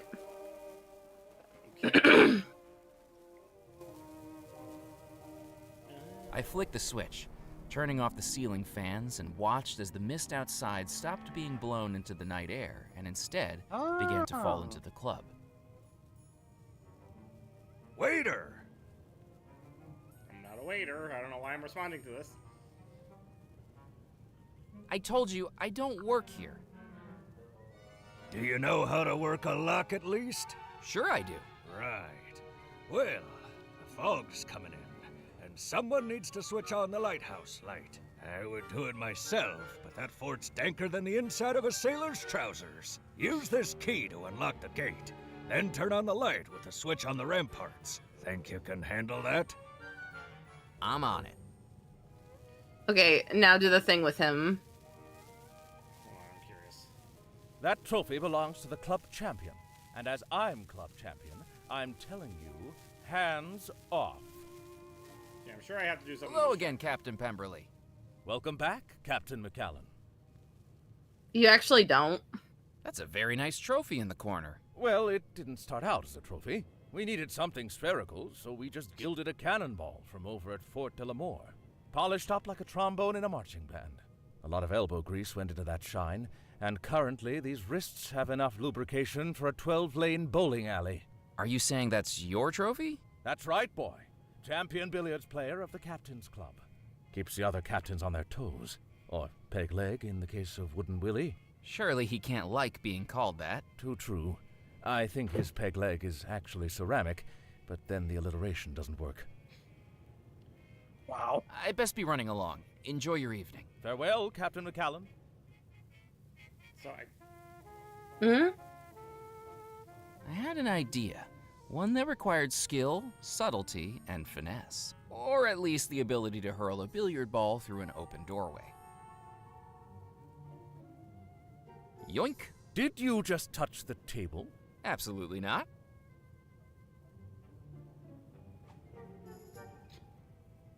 Wow. Ow!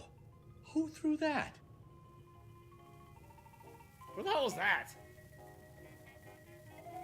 I do not know, but it's funny. Just a random guy. Hello again, Captain Pemberley. Welcome back, Captain McCallan. I'd like a rematch at English billiards. Thinking you can beat what I hit before? Step right up.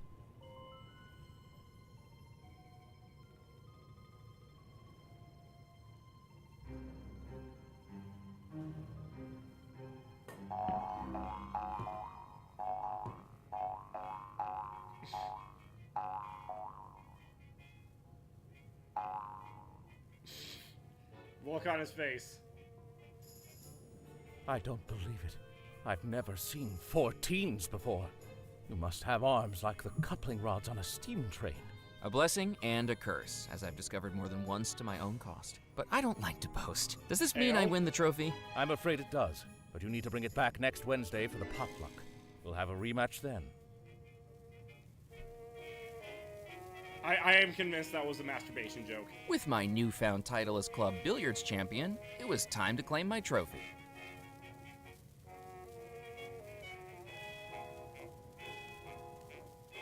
Okay, now you can go to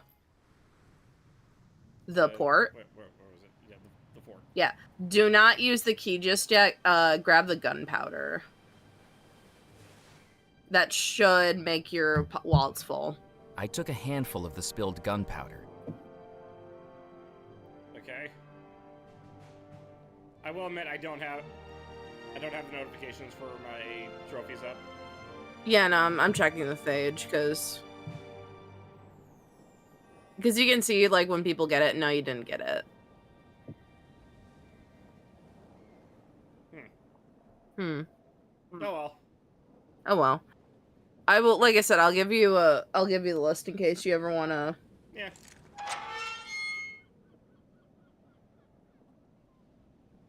I'm in. From the fort ramparts, I had an unobstructed view across the entire southeastern coast of the island. Cliffs and crags, waves and water, and an endless horizon. Okay, so, well, first off, this.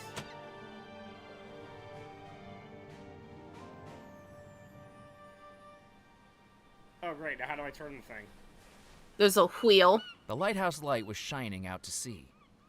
Right next to the switch. Oh.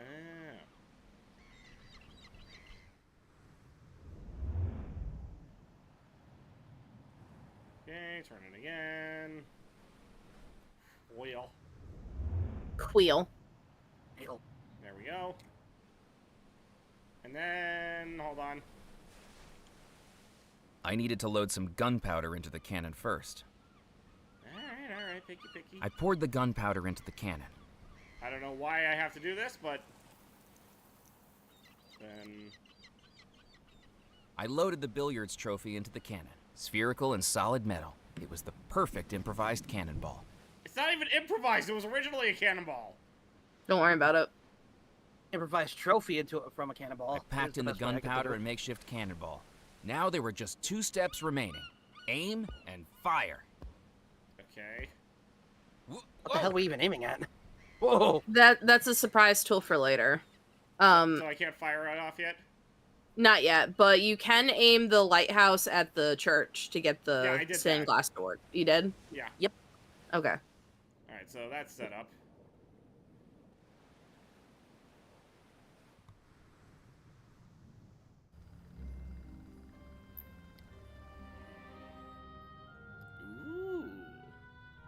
Walking into the church, I was presented with the sight of the stained glass window illuminated beautifully by the lighthouse beam. They lined up perfectly. Alright, and then... The crucifix slid smoothly into the indentation, like the final piece in a jigsaw puzzle. Ooh. Oh, God.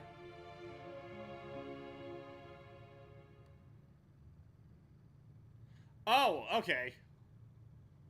Pressing the button, I noticed something had changed in the stained glass window. Whatever mechanical process it used was a mystery to me, but pressing the button caused the panes of glass to tilt, ever so slightly, so that the white light from the fort was split into 4 different colors that seemed to dance around the window.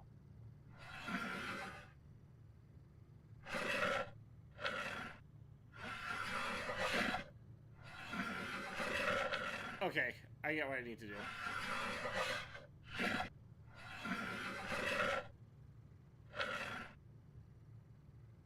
Hold on. This is gonna take me a hot minute, but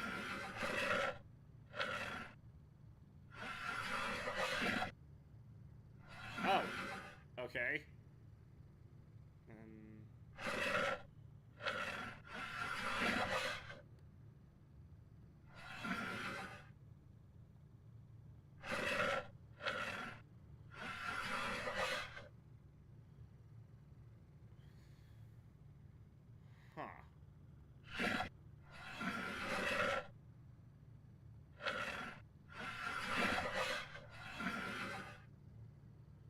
So, like, I get what I need to do, I just don't know how to do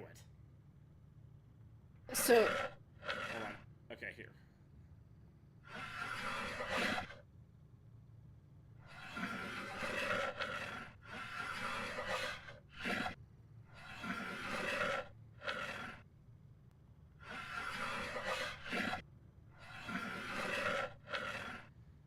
So, obviously, I need to get all these to be dark blue, all those red, all those light blue, all those orange.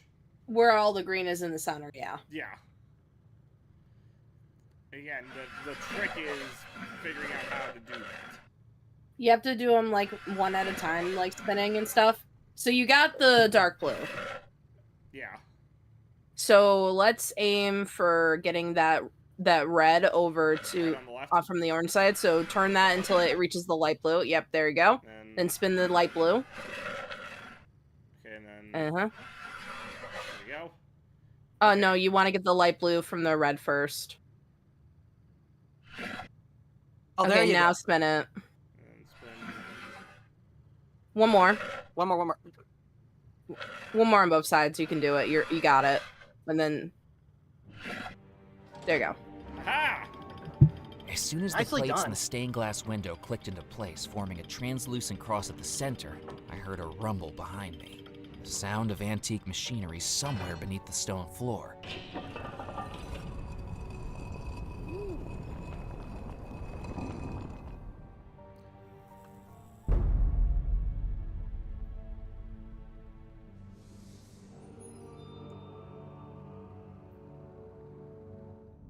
The uneven stone staircase descended beneath the church into a dark, narrow tunnel. Maybe you've heard of a terrible place where the scoundrels of Paris collect in a lair. Maybe you've heard of that mythical place called the Court of Miracles. Hello, you're there! I considered taking one of the skulls, but each seemed firmly immovable and really creepy. Okay. The passageway twisted far away from the church, finally emerging in a round room lit only by a pale shaft of moonlight filtering through a narrow hole above. Tombs surrounded me in solemn silence. I had found the sanctuary crypt. Okay, and this is where... What's his name got The brickwork was crumbling, and although I couldn't dislodge it with my bare hands, I could tell it wouldn't take much force to break through. Now, what do I have... No. Okay, but you see where my mind went, though. I see where mine went. I don't know, what else do I have that could break through? I was gonna say, I made sure that you had all the items you need for these, so... Yeah. Yeah. You're welcome, by the way. I needed to know what was on the other side of that wall, and this was a situation that called for some straightforward destruction.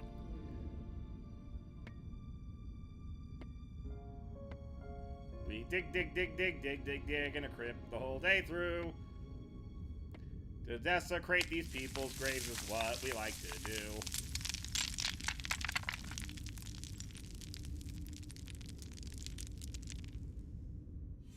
Yeah. Alright, well, there's one. You're free now, Yardley. He can't keep you imprisoned anymore.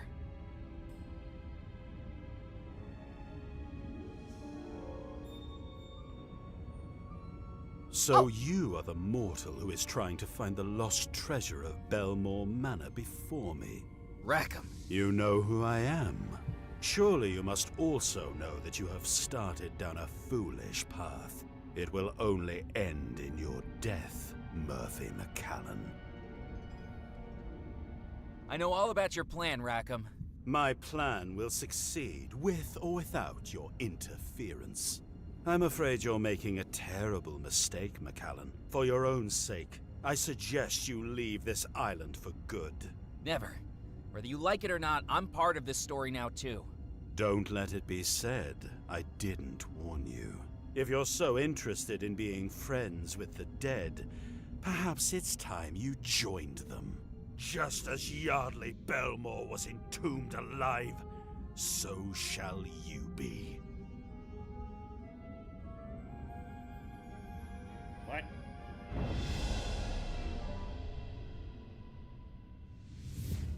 Rackham's spell had transported me somewhere I couldn't immediately place. I was lying down, my arms pinned to the side of me, my hands only able to feel the grain of the wooden boards to the sides, Oh my God. above and below me. And then I heard the noise, something thudding on the boards above me. That's when I realized I was being buried alive.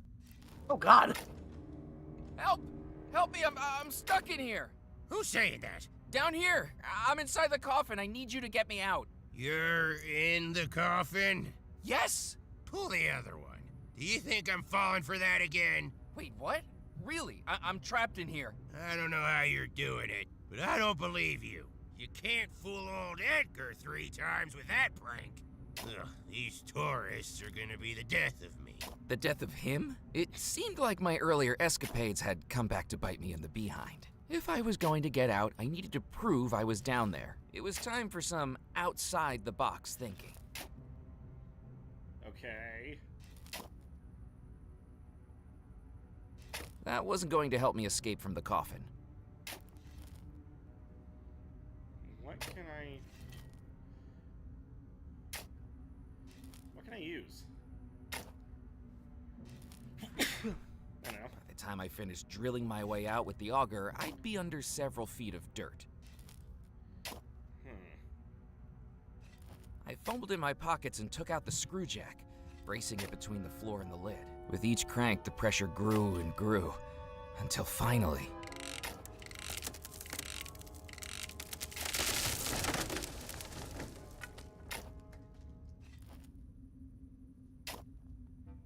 Hey! Could you get me out of here? Murphy? What are you doing down there? Trying to not be down here. I'll go fetch a ladder. Don't go anywhere. Where do you think I could go? Classic. Amazing. Before I'd even reached the top of the ladder, Edgar had fled to the safety of his shack, far away from the grave where he'd inadvertently tried to bury me. Hello. But one good thing had come out of it. Now I had Yardley's key. Yeah, that was the crypt we were just in. Mm-hmm. But what if we want to go back in? I don't think we want to.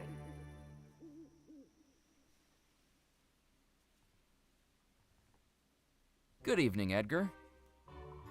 Ah, blast it. Not again. I go all night as the only one in this cemetery with a pulse. Then here you are bringing me 2 steps closer to losing it. What do you want now? Just taking a look around. It's peaceful here. It was. The ghost stories are real. Well, I don't want to hear them. I don't like to think about ghosts. Why not? Because they'd be bad for business. I have my work cut out here with the dead as it is. Imagine if they came back asking for a refund. Wow. You know, you'll never ask for a refund for, though, however. Streamlets cards? Streamlets cards. Streamlets cards. Purchase plenty of packs. I found a way into the sanctuary crypt. You got yourself in there? I thought that place was closed up tighter than a jar of pickles dipped in super glue. I certainly did. The pattern on the entrance was a clue to a secret passage from the church. Well, I'm envious, Murphy. That's the kind of place I can only dream of ending up. A dank old crypt? For some, but I see a nice, quiet atmosphere. Plenty of legroom, no nosy neighbors to interrupt your rest. Those skeletons in there don't know how good they have it. It's only us living folk who can actually appreciate it. In my opinion, death's wasted on the dead. Do you know there were a couple of gentlemen up by the church? Rum runners they are. Dealing with them is not in my job description. As long as they don't mix up the stiffs I'm burying with the stiff drinks they're smuggling, I'm keeping my nose out. Curiosity killed the cat, you know. I know. I really miss Mittens. Aw, Mittens. There's a dead body over at Belmore Manor hanging from a tree. So, what do you want me to do about it? Shouldn't you bury it? If it manages to wander its way over here, I'll bury it. Until then, I'm not stepping foot onto the Belmore estate. I've heard the stories about the Phantom, and I'm not risking my shut-eye to rescue a cadaver from a tree like some stuck kitten. Do you know who the hanged man is? Beats me, but from what I've heard, it's been there ever since that wedding night. Can you believe you almost buried me alive? If anybody asks you, that never happened. One word of this gets out, and I'll never be allowed near a coffin again.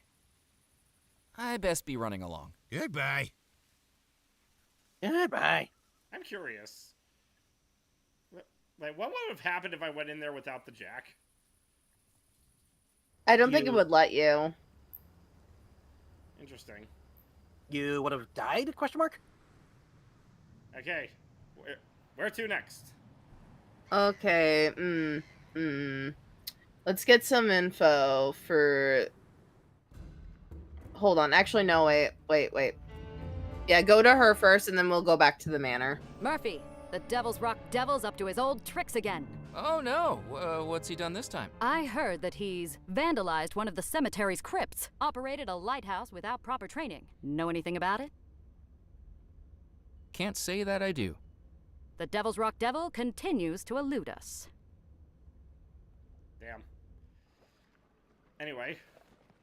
Go to the conservatory. That's where the gardener is.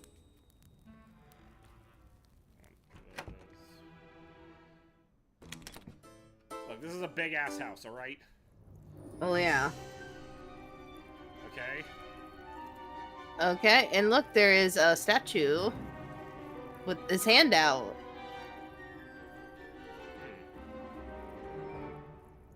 I wondered what I could do with the coin-sized indentation in the statue's hand. Gee, I fucking wonder! Following the inscription on the coin and realizing that the metallic statue depicted an Indian prince, I took a close look at the statue's palm. For the first time, I noticed a slight circular indentation. Oh, for the first time. About the size of a coin. I placed the coin into the statue's hand. It fit the indentation exactly into the palm of a prince. No sooner had I done it than I heard sparks and hums coming from inside the statue. That's when I realized it wasn't a statue at all. It was an automaton. A robotic figure made to move with cogs, wires, and electrical pulses. It seemed to be fighting to move, but then, nothing. Well, blow me over with a dandelion. I didn't expect anyone to get that working again. It's not doing much. Okay. Joints will be frozen, I should think. No wonder after all these years. Another job for me to do, and a dangerous one at that. Who knows how many volts Master Cecil ran through that thing to get it moving. Okay. Using the flag soaked in grease, I began to oil the automaton's joints.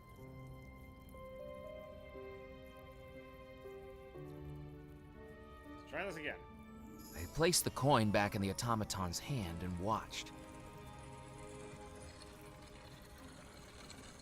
Hey, look at me when I'm talking to you. The cap of the scroll case opened and revealed something inside. Well, there's life in the old thing yet. Gives us all hope, doesn't it? I picked up the piece of paper that had fallen from the statue. Unrolling it, I discovered it was a death certificate, all filled in except for one key piece of information. The name was missing. It was certainly a clue, but who did it belong to? Be sure to bring your death certificate. And my god, 1st of April is one hell of a day to die, huh?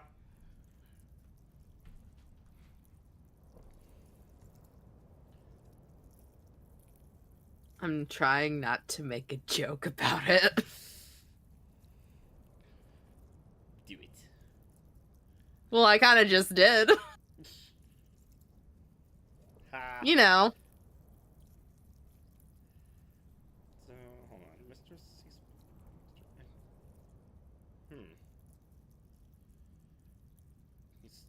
It was a death certificate. Okay, so hold on. Then I can go... Okay, I know what to do here. Yeah, come on. So we go back to the church. Back to the cemetery and show Edgar the death certificate. Does this death certificate mean anything to you? The name hasn't been filled in, but it says you were the Undertaker. Of course I was. Nobody else on the island would do it, now would they? I was wondering if you remembered who it was you buried. That was over 30 years ago.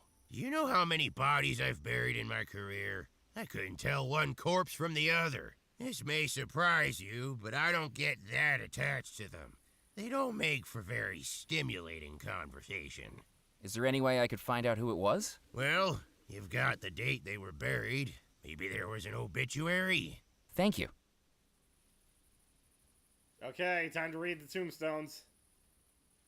Not yet. I scanned the headstones for anything of note, but didn't know what I was searching for. Well, fuck. What do I do now then? Where are obituaries usually posted?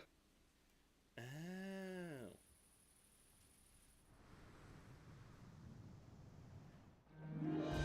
As I returned to the docks, I realized that Dead Nettle's usual smell of sea breeze and rotting fish had been replaced by something far more pleasant. The smoky scent of a fish I thought I recognized. Okay, well, I have to talk to... Hello again, Mac. Now, I hope you don't mind, but you left your fish hanging there. No sense in letting the fish that size go to waste. I've started cooking it up. It'll be the tastiest fish this side of the Mississippi. We can tuck in as soon as it's cooked. I tried to hide the realization growing on my face. A mouthful of taxidermy stuffing and chipped teeth from the iron horseshoe hidden inside wouldn't be the culinary sensation Ned was after. Sounds great, Ned. The fish was far too hot to pick up, and I was sure Ned wouldn't have wanted me to extinguish his grill. Don't touch it now, Mac. It's still cooking. Got to wait until the skin is nice and charred. Good evening, Ned. Hello again, Mac. Ned, I don't know how to tell you this, but I'm not sure that fish is edible. Nah, Mac. Don't be so modest. No, really, I think there's something inside the fish that shouldn't be there. You almost had me there, Mac. Ned was a nice guy, seemingly too nice to believe what I'd stowed in that fish. How's the grilled pancoza coming along? Sizzling up nicely. I have to keep checking it every few minutes. Make sure the fire isn't too hot. Make sure the skin doesn't get too charred. But don't worry, I'll let you know as soon as we're ready to eat. Catch you later, Ned. See you around, Mac. I think I know what we gotta do here. Oh, I know what to do. I'm just not telling you. Yeah.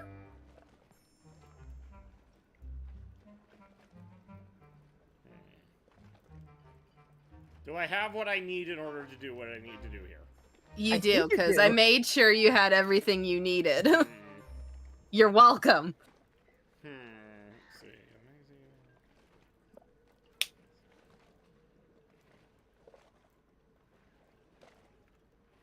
Nope. Crank that fire. To turn the fish, genius. It's okay. It's okay. Reviewer, I got this. Xandria? I couldn't do that. Yes. Ow! You feel better? A little bit. Shall we tuck in, Ned? Don't be tucking in yet, Mac. We've got to wait until it's cooked through to perfection.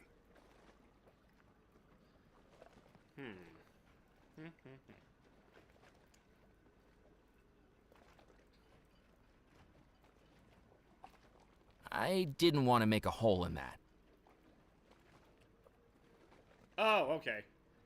Oh, there you If go. Ned wanted to wait until the fish was cooked to tuck in, it was time to turn up the heat. Feel the heat. Whoa! Kaboom! That is not a very safe grill. We don't want you overdone, little fishy. Time to cut you open. Ready for a taste sensation, Mac? Ready as I'll ever be. Hand me back that knife, would you?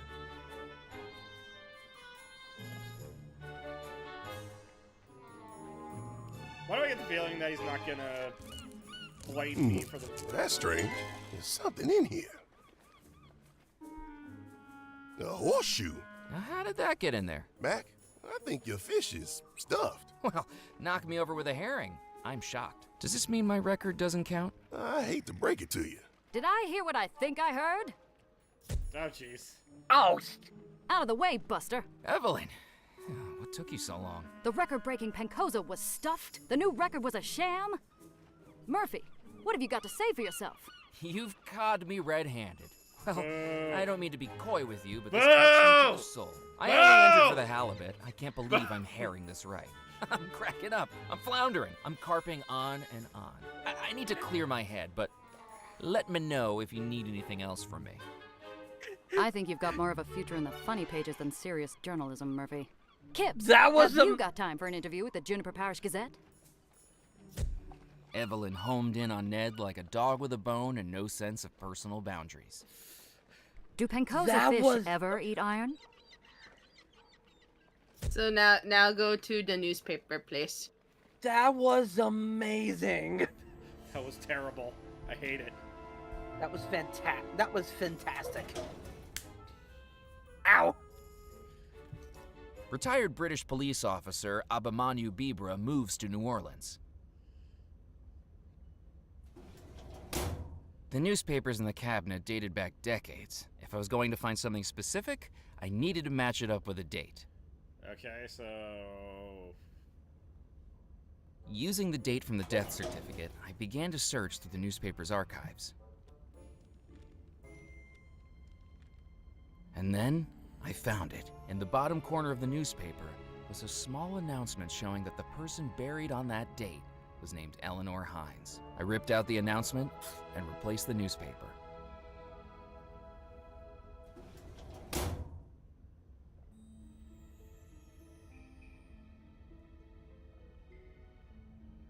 Okay. It was the obituary. McAllen, I told you can't go back there. Whoops, look at the time. I've really got to be going. By the way, I'm looking at your trophies. You did end up getting I had a name kleptomaniac. to go along with the death didn't or certificate. did? Now You it's time did. to find out where they were buried.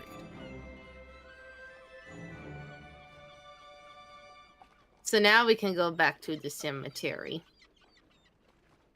Also, while we're at it, Jack, he's a kleptomaniac. Ha.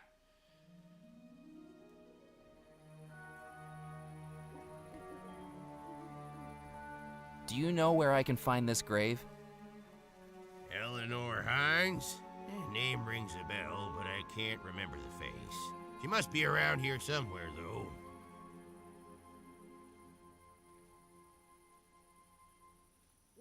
I scanned the head. I began searching the graves for the name in the clipping. Eleanor Hines. Aha! I discovered a small headstone at the center of the cemetery, partially covered in moss and lacking any date whatsoever. So this was where Eleanor Hines had been buried. Except, now that I was looking at it etched in large letters, I began to realize something. The name was an anagram. Here lies no one? And if a person wasn't buried here, what was? I wasn't going to be able to exhume the grave with my bare hands. I needed to think of something else. To say digging up a grave felt eerie would be an understatement, but if something was down there, I needed to find out what it was.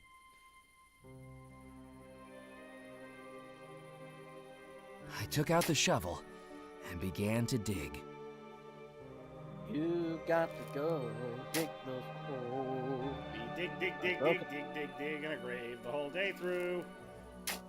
Dig a tunnel, dig a tunnel. Eventually, I found something. Treasure? Treasure.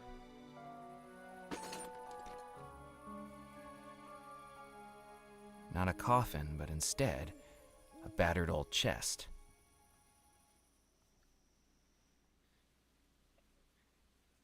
The heart of Davy Jones?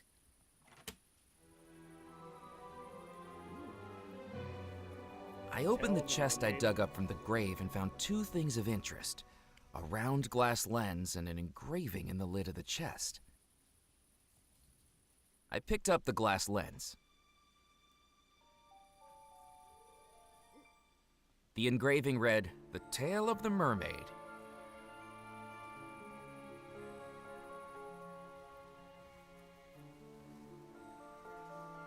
There was nothing else in the grave.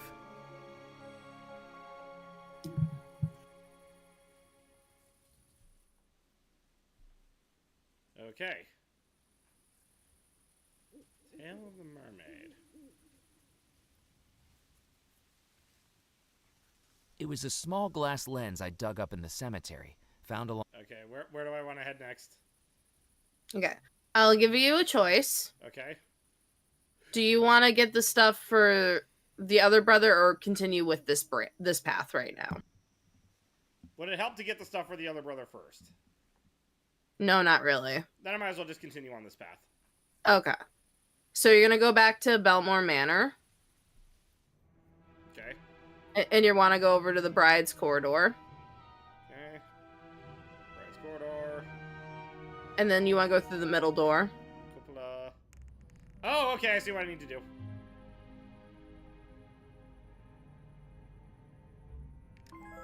The small lens fit perfectly on the end of the telescope. I immediately looked through it to see what it would reveal. I spy with my little eye the next clue.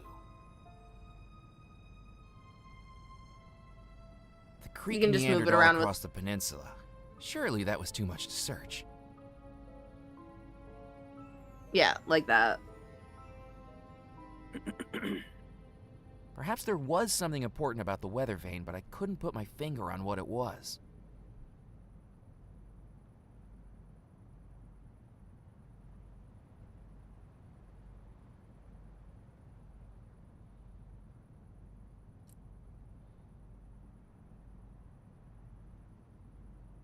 Ah! The Tale of the Mermaid. This must have been the location described in the chest's inscription, but looking through the gap in the weather vane, all I could see was darkness. With no easy path to it, I couldn't justify risking my life trekking through overgrown wilderness and the alligator-infested bayou unless I was sure something was there. I needed some way to light up the bayou. Great. Fantastic. Go out. Yeah, go I off know what I on. need to do. Yeah. No. You.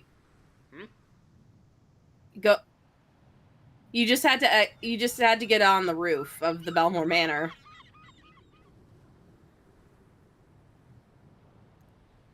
Well, shit. This is why I was trying to stop you. To be fair, I blame the game for that one.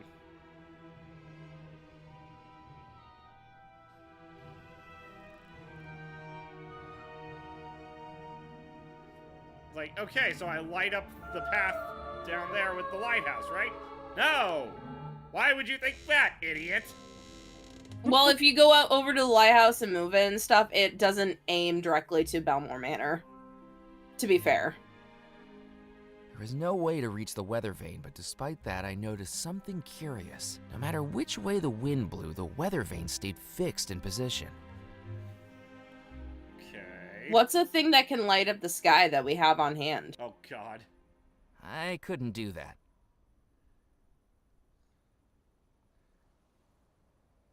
No, you have the right idea. You just said Oh, you have hold to on, find the hold on, right hold on. spot. The instructions on the fireworks said that it needed to be placed in... Okay. There. The firework dropped snugly into the drain pipe. If it needed This a is launch some tube real to fire, adventure this game was logic. the closest I was going to get.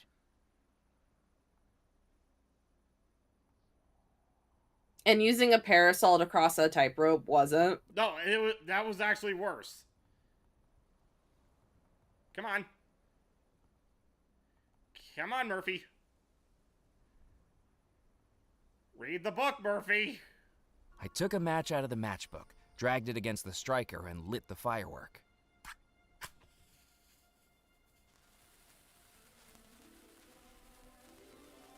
Okay, I should probably... Ah! Oh my god, guys, it's Disneyland! It's Disneyland! Illuminated by the glow of the fireworks, I could see something through the mermaid weather vane. It looked like a wishing well.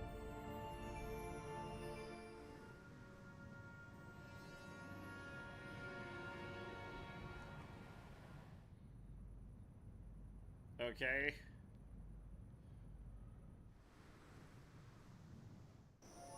My route to the well had me clambering over fallen tupelo trees and trudging through knee-deep water, lit only by moonlight and accompanied only by the overly curious critters of the bayou. But eventually, I found it. I looked down the well. I couldn't see the bottom. Perhaps the darkness concealed the next step of my treasure hunt, if I could find a way down into it. The rope looked like it could bear my weight, if only I could lower it into the well first. God, where's your sense of adventure, my guy? The crank slid into the gear mechanism perfectly.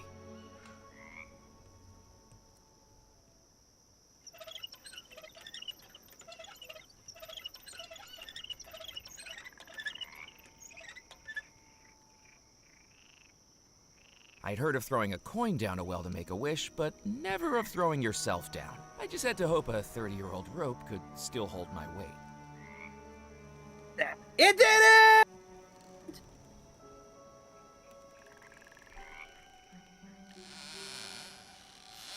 You were saying, sir? Look, the rope was fine. It was the wood that was on. With some luck, I found I'd landed on a metal platform jutting out into the hollow of the well. Clearly, I wasn't the first person to come down here, although the previous visitor might have arrived here more gracefully. Gracefully, you say? Like Gracie? Like Master Gracie? God, just being an Oh, hi, Mona. Unless I planned on jumping even further down into the well, the alcove looked like the only route out. But as I ran my hands over the bumps in the darkness, I couldn't find anything but cold, wet stone. If there was something there, I'd need some illumination to find it. Okay, what up? Need some illumination, you say?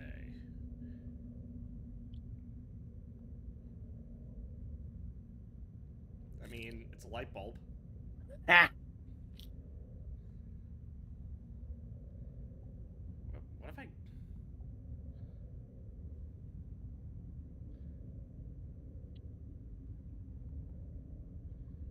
I might as well take the rope. I picked up the rope and the spindle it was attached to.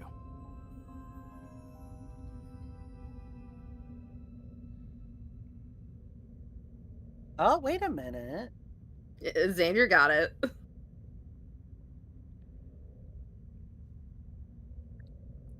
Okay. Unless I planned on jumping even further down into the well, the alcove looked like the only route out. But as I ran my hands over the bumps in the darkness, I couldn't find anything but cold, wet stone. If there was something there, I'd need some illumination to find it. Oh, okay. That wasn't going to work. Fuck you. Fine. I didn't need to tie that up. You have slightly the right idea. It's not the rope, though. Okay, then here's my other option. The feather duster would have burned up in an instant, leaving me without a feather duster and probably without eyebrows, too. I didn't need to set fire to that. There's another I thing. didn't need to set fire to that. Oh, okay, yeah, now I'm starting to see it again. You see it? Am I? I see it. What else can I set fire to? Oh, okay, I get it, hold on. Knowing how flammable the grease-soaked cotton would be, I wrapped it around the spindle to form a rudimentary torch.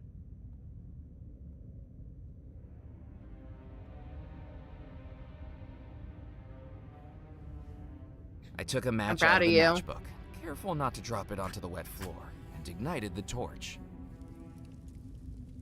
The torch burned brightly, dancing light into the formerly dark alcove, and that's when I saw it. Hidden within the rock face was a small metal box with a button on it. I pressed the Say button and fellas. immediately heard the sound of sparking electricity, seemingly coming from within the rocks themselves. And then...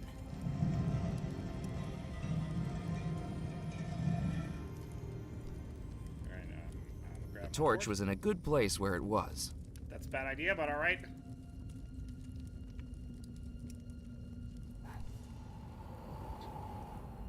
Uh-oh. Told ya.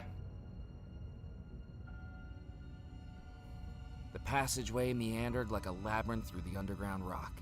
With each step, I felt more and more lost, and ready to turn back. I am so Then lost! up ahead, I saw a glimmer of light.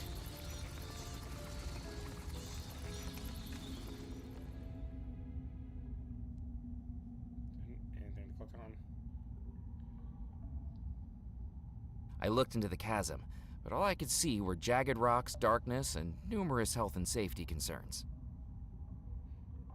I don't think OSHA's been down here in a while. I don't think OSHA existed back then. You know what? Fuck it. Look it up. When did OSHA form? Okay, let's see. Clack, clack, clack. When did OSHA begin? April 28th, 1971. Okay, so well after this. Yeah. Well after 100 years. Top of the stairs appeared to be a dead end, but the wooden board blocking my way and the muffled sounds of electricity suggested there was more to this passageway than met the eye. I placed my hands on the obstruction and pushed. Secret tunnel. Secret passage. I emerged into a dimly lit office that seemed to have been taken over by frighteningly active machinery, and from the familiar groaning of wood, I realized where I was. You do? Yeah, it's the lab. Oh. It didn't feel right pulling the dagger from the skeleton. I solved your treasure hunt, Cecil.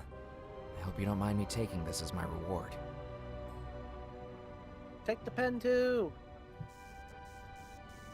Or not. Yep. I grow weary of your inability to heed my warning, Murphy McCallan.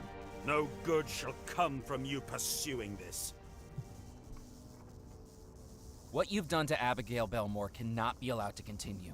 Abigail Belmore is dead, as will you be, if you continue this pathetic charade. She deserves to be free, just like all the ghosts of the manor. You haven't learnt, have you, McCallan? Everything you've done so far has just made the situation worse. Now is the time to back out. I'll never do that, Rackham. Finding the treasure is more important to me now than it's ever been. Then I hope it's a cause you're willing to die for. Just as Cecil Belmore's blood poured from his body, so shall yours.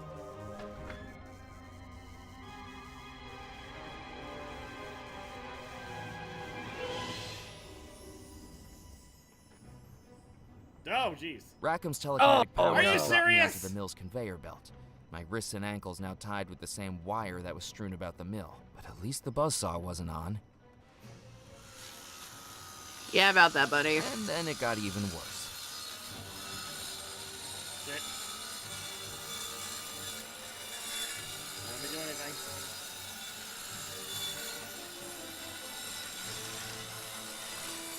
With inches to spare, the belt snagged on the warping wooden frame and gave me a chance of escape. Acutely aware that it could catch again any moment and send me hurtling into the spinning blade. With my hands and feet bound, I couldn't reach my belongings. No matter how hard I pulled, I couldn't snap it.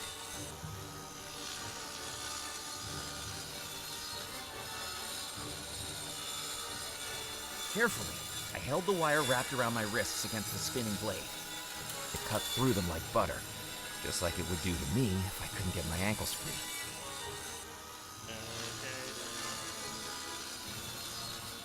With seconds left, I hacked into the wires with the scissors and just managed to cut through them. With my legs free, I swung myself off the conveyor belt.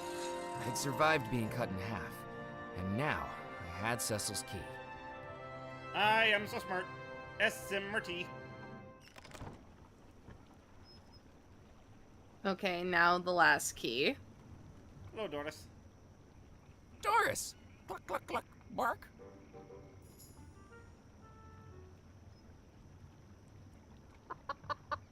She's still mad at you. Good job, reviewer. Okay, and go. Okay, so Yeah. we'll go to Dead Nettle. We have the map, so we can talk to the ferryman.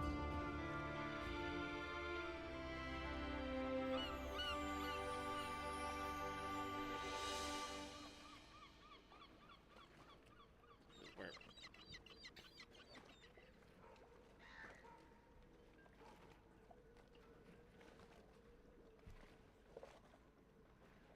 I'd like to charter your ferry, please. I have a map here to... Huh? What's that? Shh, shh, quiet. The show's starting. The show? Oh, God.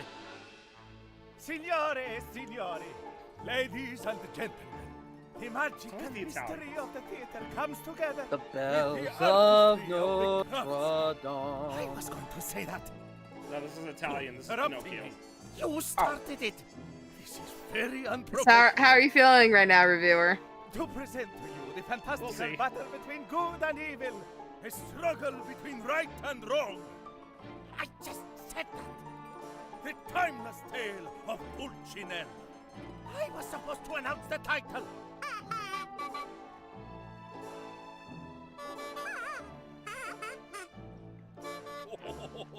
Excuse me? These two crack me up. About the ferry hire. Yes, I'm afraid the ferry's engaged at the moment. Because of the puppet show? You got it. My favourite part's when they hit each other on the head.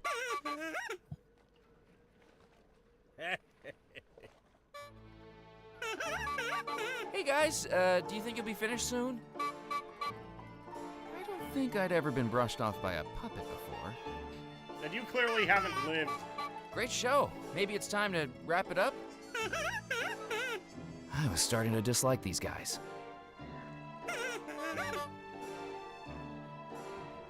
Perhaps it was the piratical air that brought to mind the mimicry skills of a parrot. If Squawkin' Hawkins could do it, maybe I could give it a try.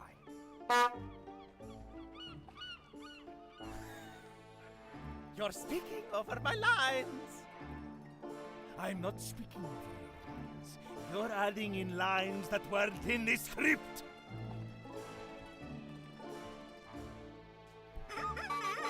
So this one's a little like convoluted and stuff that you have to One of the do. puppeteers riled up. I wondered if I could do the same for the other. You need to make another like sound thing. So merge the comb with the tissue paper. Remembering my childhood days, I wrapped the tissue paper around the comb to form a rudimentary kazoo. Interesting. That's a bullshit. Wait a minute. Who are you? The Great Kazoo. Non ci posso credere. That was my moment. Your moment. We agreed in rehearsals that this scene would be about me. Because I did no such thing. You did it again! You always told me you tried to upstage me. Che pazza. Mamma told you that. She always told me I should go solo. Sounds like your brother hated you both. Right, that's it. I quit. You quit. I quit first. You'll never work in this town again. Work in this town again? We only arrived this morning.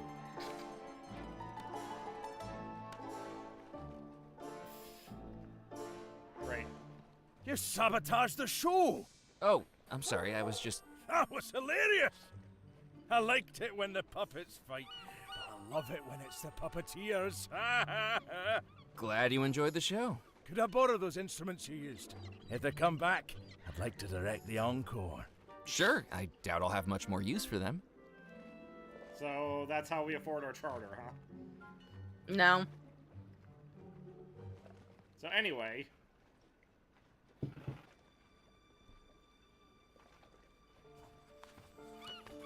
Could you take me to Crossbone Cove? Well, look at that. That's quite the dangerous destination. Do you know how many boats have crashed against the rocks along that coast? Does that mean we can't go? Oh, sure we can. But it'll cost you.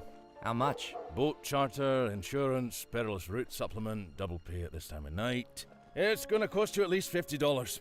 $50? Plus tax. Let's call it $75 total. 75? But listen, I'll give you private hire of the ferry for the rest of the night. I don't have that much. No problem. Just get back to me when you do. As I say it, you've got no other choice. Ain't no other ferry around at this time of night. So how many Dunkaroos deep are we now? Oh, God. Well, not that many, because it's only $75 worth of Yeah, it could be Dunkaroos. worse. It could be Halara. Yeah. Hello again, Crab. Hello, Murphy. So who do we know that's loaded? I'll talk to you later. Goodbye. Who do we know that's loaded? That was looking for a secluded beach. Oh, yeah. I'll be honest, I thought the silver coin would be enough.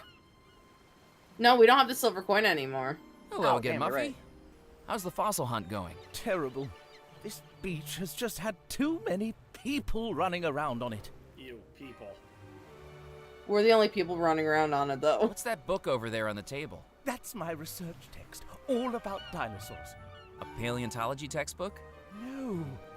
Dunstan the Dinosaur. A thrilling series of books for the young reader. And the reader who is young at heart.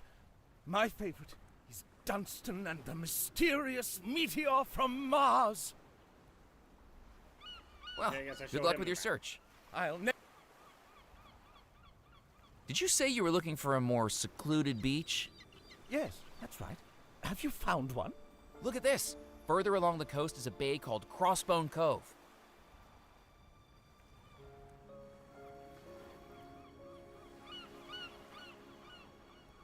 Crossbone Cove. That does sound very bony. Ayo. How do we get there? There's a ferryman in town named Crab McCready who can take us to Crossbone Cove. We just need $75 to cover the charter fee. Oh, absolutely. I can spare some of my allowance. Let me write you a check.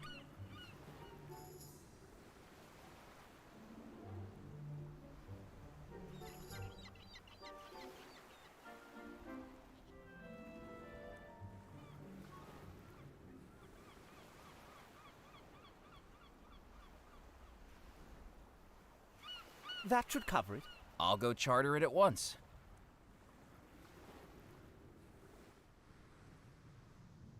Is he searching for a particular dinosaur that we know? Not that I'm aware of, I mean.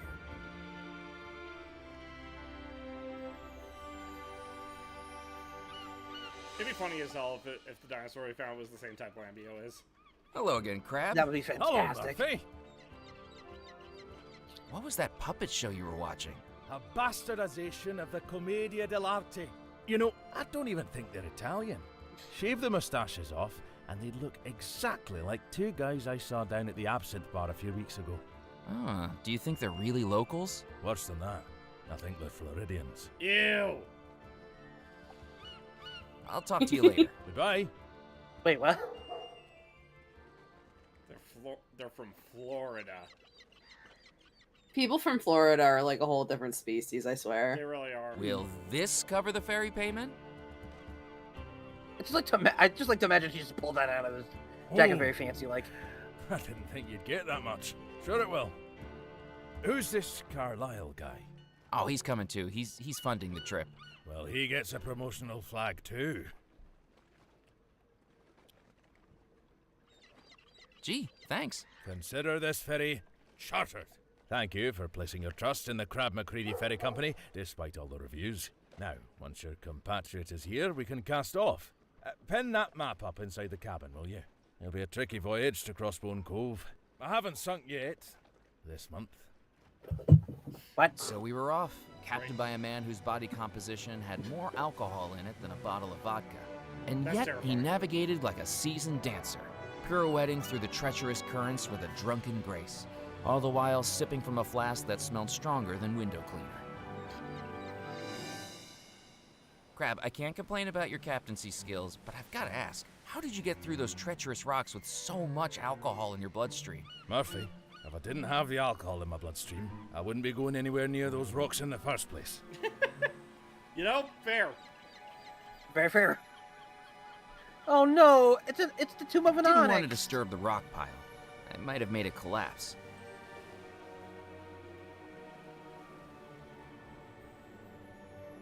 At the far end of Crossbone Cove, all I came across was a wall of rocks and boulders. It seemed the cave I was after had gone missing.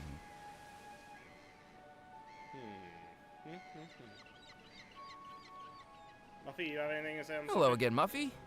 Hello, Murphy. Any luck finding those fossils? Nothing.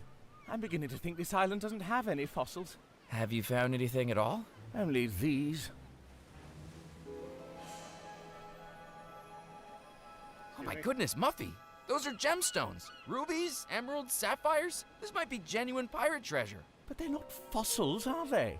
They're nothing more than baubles. They're not the figurative footsteps of ancient behemoths, the skeletal remains of the kings of the prehistoric world. Can I have them? I'll have you know, I'm not conducting this exploration for financial gain, but for the love of dinosaurs. Here, you seem rather entranced by them. You can have them. Yay! Gosh, One thank man's you, garbage Muffy. is another man's treasure. What do you think of Crossbone Cove, Muffy? I feel like a real explorer out here. Such daring and tranquil isolation. Inaccessible. Miles from civilization. It's nice to get away from it all, isn't it? Just the place to build a summer retreat, I'd say. A manor on the cliffside, a pier for the yacht, connect up a road for Rufus, my driver, a few cottages for the staff. Then I'd be able to enjoy the isolation properly. You haven't seen a cave Oh, the around here, have you? isolation. I'm afraid not. Why? Have you lost one? It appears so. Well, don't give up. Things are always in the last place you look. Good luck with the fossil hunting. I'm close. I can feel it.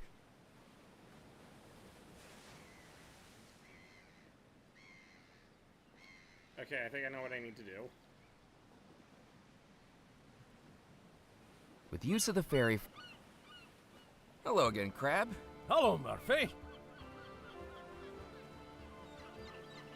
I'd like to head back to Dead Nettle, please. I'll stay here. Come back for me later. I'm not leaving until I find a fossil.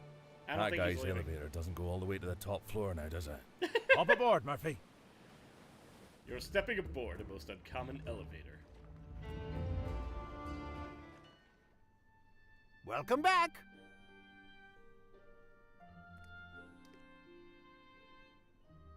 I've got something to sell that I think you'll be very interested in. Wonderful. What is it you're selling?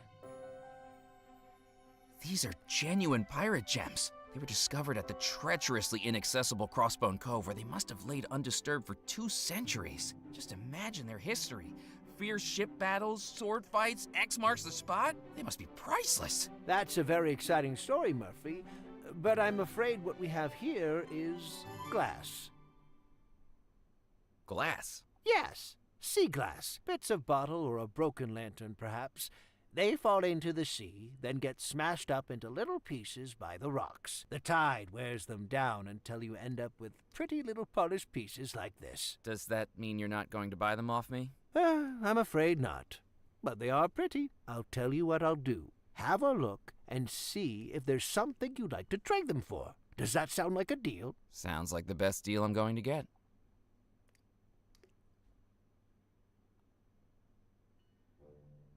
Could I trade the sea glass for one of these fossils? Certainly. I think that's within your price range. Which would you like? The swirly one at the front would be great. Thank you. Oh god. He's going for the Helix fossil.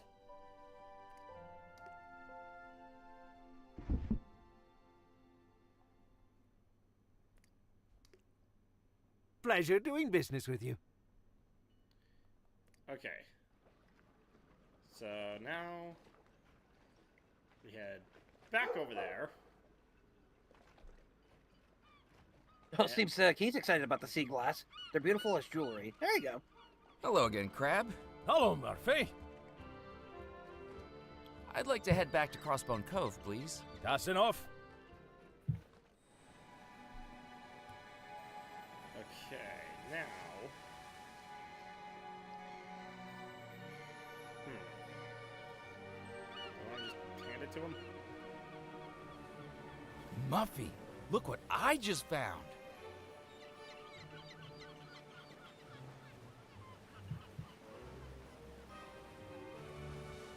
Is that what I think it is? A dinosaur fossil. Not A quite. memento of the behemoths. A shadow of a bygone age. My very own dinosaur. That's an ammonite, that is. Really not helping here, Crab. Just saying. And it was right here where you were searching. You were right after all. I was right. I'm a real-life paleontologist. This'll show Papa. Crab, we're heading back to Dead Nettle. Muffy found what he was looking for. Glad to hear it. Step aboard. Okay. Where did your friend run off to so fast? I have no idea, but I think we made a childhood dream come true tonight. I am so overwhelmed, I might spew right across the deck.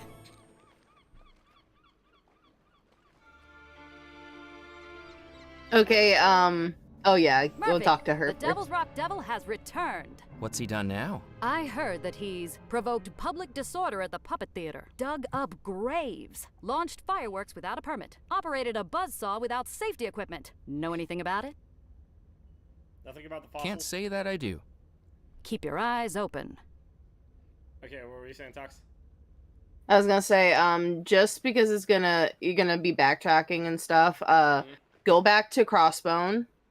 So you can do it from the map. You don't need to do it from the ferry. Okay.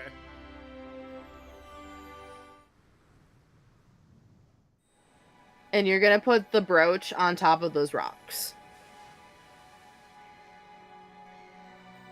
I don't know why I would ever consider doing that, but... Hey, Crab, what is this thing? That there's a cairn. Probably built centuries ago. What was it used for? The cairns were used by pirates as markers. You see, with all these coves and caves along the coastline, it'd be easy to lose track of which one held the booty. So they'd stack up the rocks and put something reflective on top, like a shard of metal from a broken cutlass or a handheld mirror. Then, as they'd sail the coast, they'd shine their lanterns across the beaches, and if they saw something reflect back, they knew that's where they'd hidden the stolen loot. Okay. Do you think the cove still has treasure? I don't think so. What's the point of hiding gold and jewels if you don't come back to collect and spend them?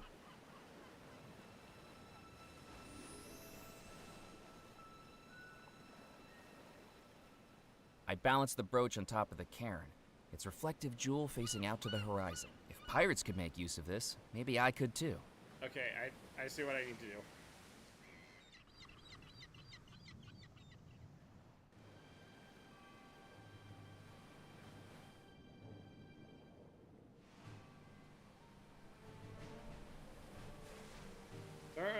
Spin the wheel!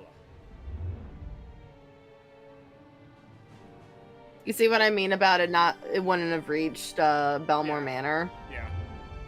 Oh, okay, you know what? Fair. As I directed the light along the coast, it caught the polished brooch I'd placed on the cairn, reflecting back the light fantastically, like a signal mirror. Now can I fire the cannon? The cannon looked like it might still work. If it did, I knew from that evening's previous experience with firearms that 5 steps were required. Gunpowder, shot, ramrod, aim, fire. With the brooch at Crossbone Cove reflecting light back from the lighthouse, I knew exactly where to aim. I took a match out of the matchbook and lit the cannon's fuse. I felt like a pirate captain about to unleash a broadside barrage. Ready the cannons, you scurvy scallywags! Pull the ship to port, down with the mainsail! Buckle your swash and fire!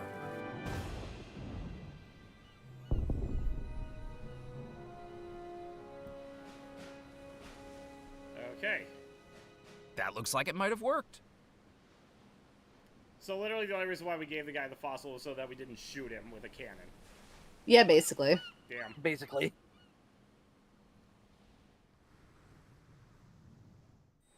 Well, blow me down. What's happened here? Did you do this, Murphy? I needed to find a way in. Well, Aladdin, I think you found your magic cave.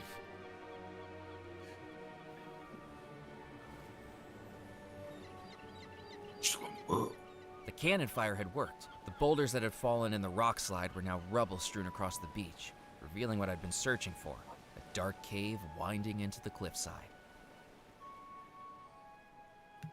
In we go! A ghostly glow flickered from the far end of the cave as I slipped on the seaweed-covered rocks trying to reach it. I began to fear the worst.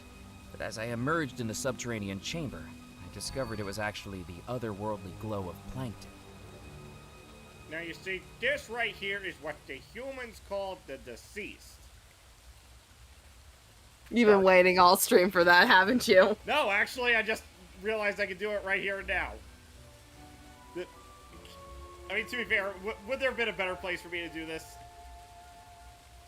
I mean, anytime we saw the skeletons. Yeah, but like, tell me this doesn't look like the area in Pirates of the Caribbean. It does. I found you, Xavier. Your final expedition won't have been in vain.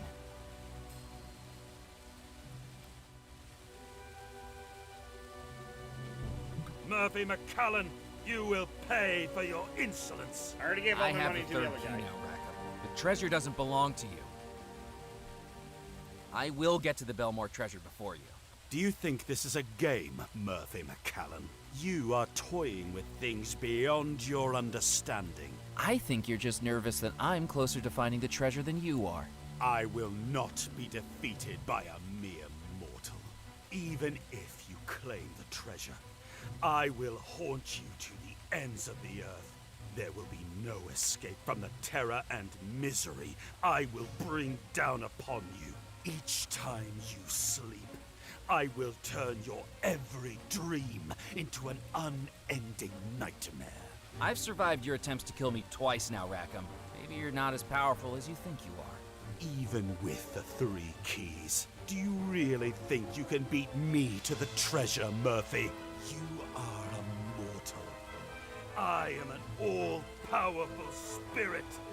I have looked upon the face of death, and still I remain here. Now And then you hear a familiar it's whistle. time for you to Whistle, whistle, whistle. Just as Xavier Belmore drowned in the rising tide of this cave, so shall you.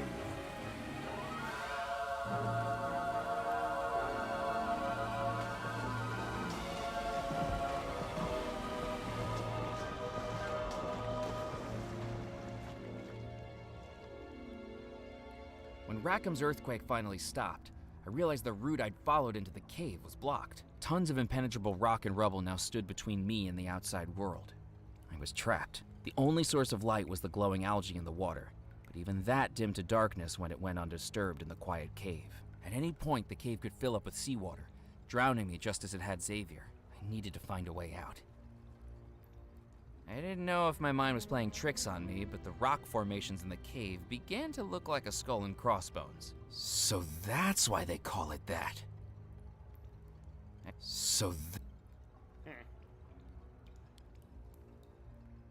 I didn't need to bother Xavier anymore.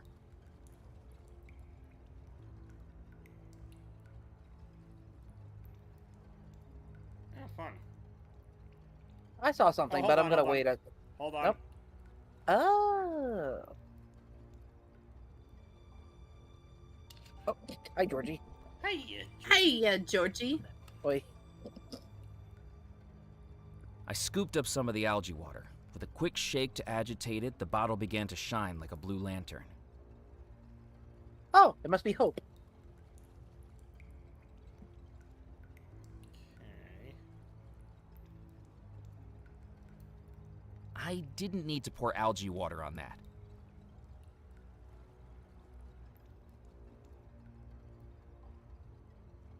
So, I didn't need reviewer, just do me a huge favor. Just stay still for a hot minute.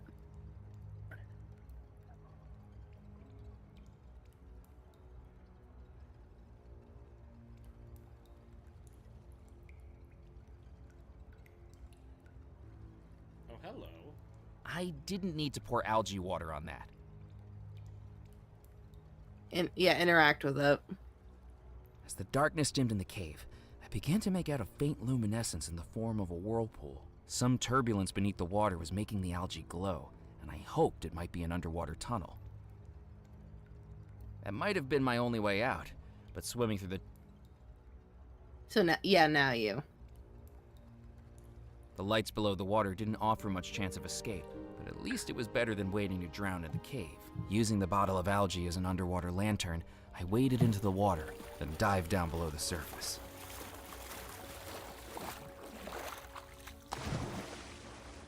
That's not terrifying. You sound like a girl. Underwater tunnels. You've been waiting whole street Pulled for myself that. past jagged rocks and Yeah, twisting passages. yeah. With only the ethereal That's blue glow amazing. of the I algae applaud to you. light my way. Until finally, with only seconds of air We're left going in my overtime lungs, anyway. I reached the surface. God damn it. You suck. Murphy, what are you doing over there? It's dangerous to swim out here, you know. You could get washed into a sea cave or something. You don't say. Thanks for the advice, Crab. I'll make a note of that. Green from the seawater I'd swallowed, I could at least say I'd survived being drowned. And now I had Xavier's key. That was it. All 3 skeleton keys. Now it was time to open the vault. Alright, Tox, you want to play an outfit called while you're at it? You know what? Yeah, I'll do that. Who's your tailor? I love that outfit. Thank you. I'll be nice. Honestly, I thought you were gonna play the wedding outfit. Nah.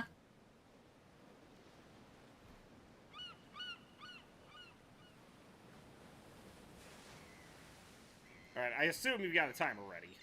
Well, of course I do. Of course you do.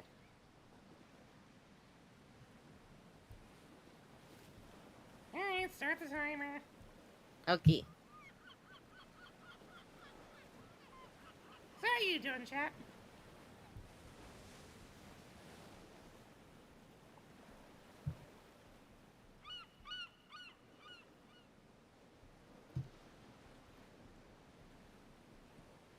Nothing? Nothing. Oh, come on, Tox. I thought you would choose your outfit, says Key. Nah. I didn't feel like it. That's fair. Let's see, doing better, can't complain. Now that's, now let's get the treasure. Treasure. Nah, not until I get rid of this chest. Wow. They're just standing there. Menacingly.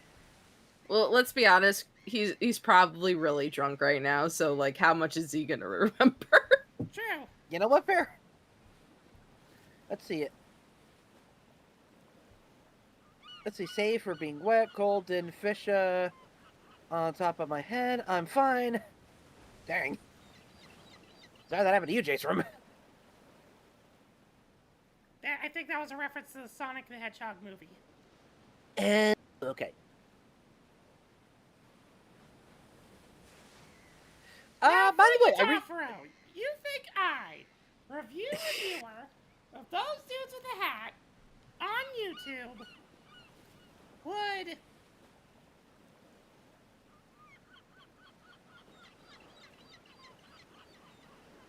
stall? Nah, that's ridiculous. Nah, I'd never do that. But like to just get a subject matter on the way. In Ultra Rumble, I got Mirko recently. Oh yeah. So did you and Tendo get Mirko as well, or? I don't know if Tendo has yet. Hmm.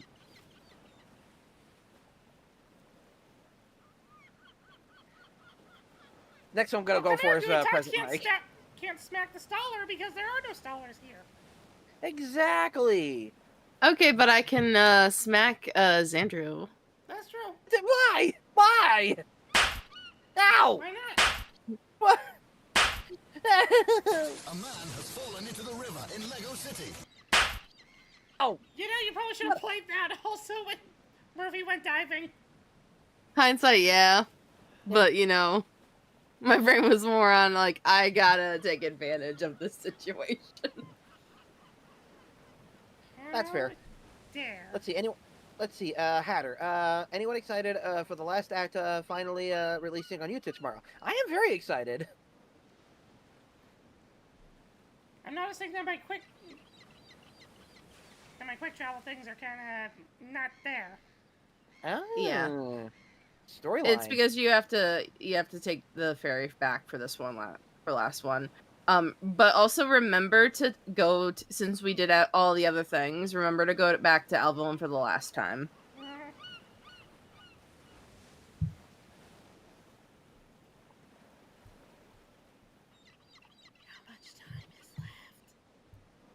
Like a minute 20. Fuck.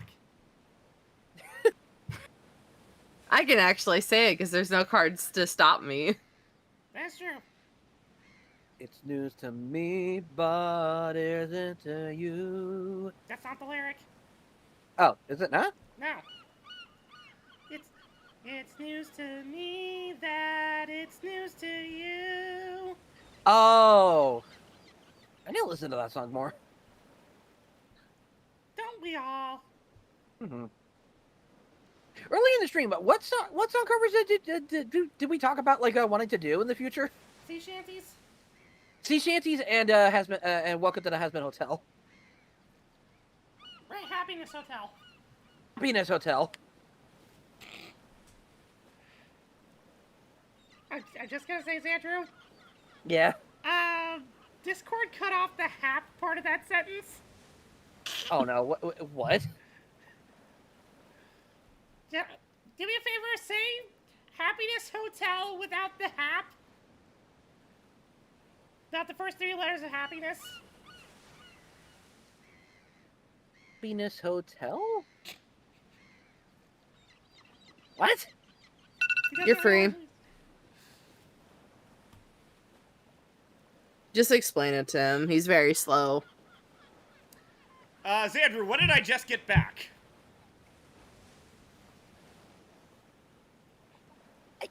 What?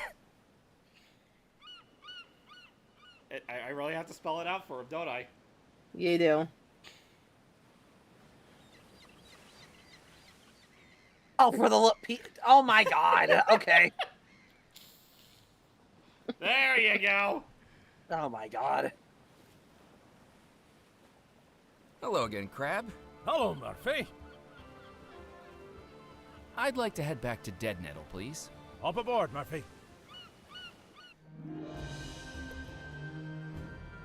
Okay.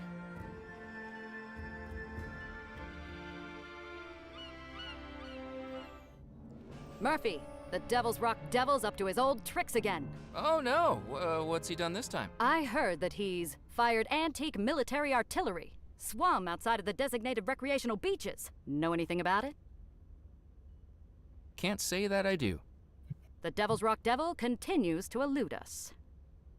Is that all she has to say on this matter? I believe so. Let me see. Let me look at your thing. Yes? Hi. How's the Devil's Rock Devil investigation going? I've made progress. You think you got know who it is? No. Progress with my marketing campaign. I've written a jingle. Oh dear. Across the aisle, from shore to shore, those good of hearts buy misdeeds in store. A shadow looms where he dares revel, the dastardly devious Devil's Rock Devil. I think I better be going. Stay sharp, Murphy. Yeah, put in sidebar show that, like, it just says, go on a crime spree. That's awesome. Alright, back to Belmore Manor. Mm-hmm. Remember, you can go to use the fireplace thing to teleport to the fireplace. I don't know why it wouldn't let me do it before, but... It's because that one scene you have to leave because they wanted you to talk to Krabby in that one scene kind of thing. Whatever.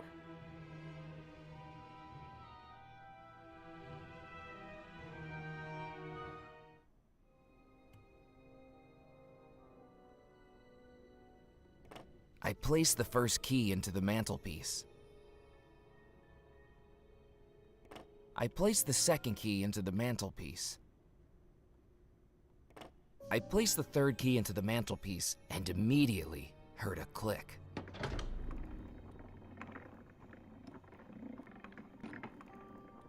How dumb would it be if I had to figure out which order these things go in? You do. Why? Well, technically, like, if you put the wrong key in, it'll tell you it's the wrong key. So you I just got them all in the right... to put them all in the correct order? Yeah. Damn.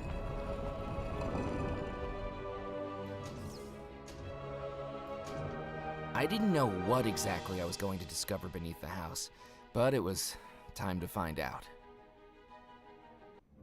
I wouldn't go down there if I were you. This is the only way to save everyone in the house.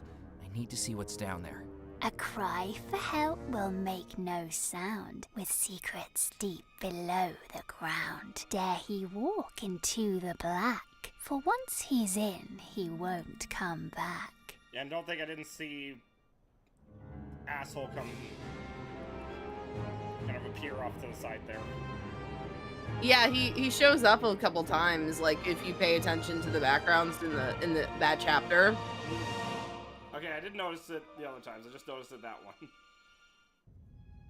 The staircase coiled down and down beneath the house, carved out of the very rock the house sat on. Lit only by flickering lanterns, I worked my way towards the green glow beckoning me at the end of the tunnel. Finally passing through the frame of a large metal door and into the Belmore vault. That must have been the treasure coffin. The same one the Belmore brothers traded for in the Caribbean, and that meant I had a pretty good guess what was inside, if I could find a way to reach it.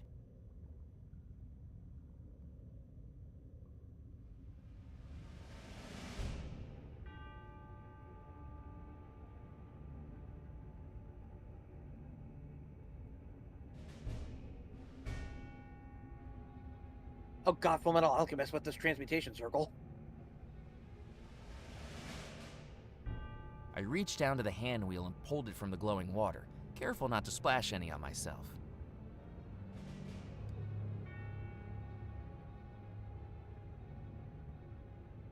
Can't help but feel I'm gonna have to paste items there.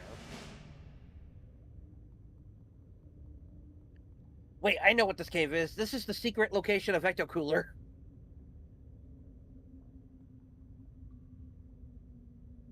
There didn't appear to be a way to operate the crane. The hand wheel slotted perfectly onto the axle of the crane.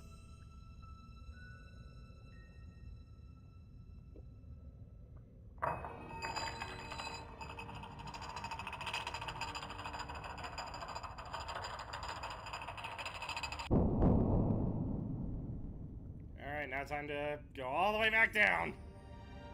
Oh no, you have to do it one more time. I do? Use the crank one more time. Trust me, trust me. Why would it ever...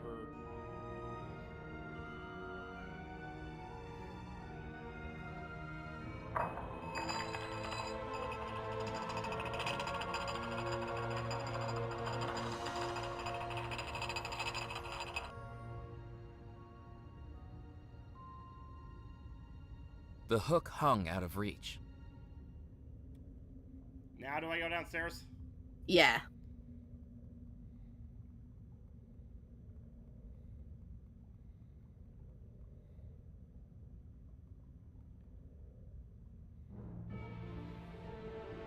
Alright. It's empty.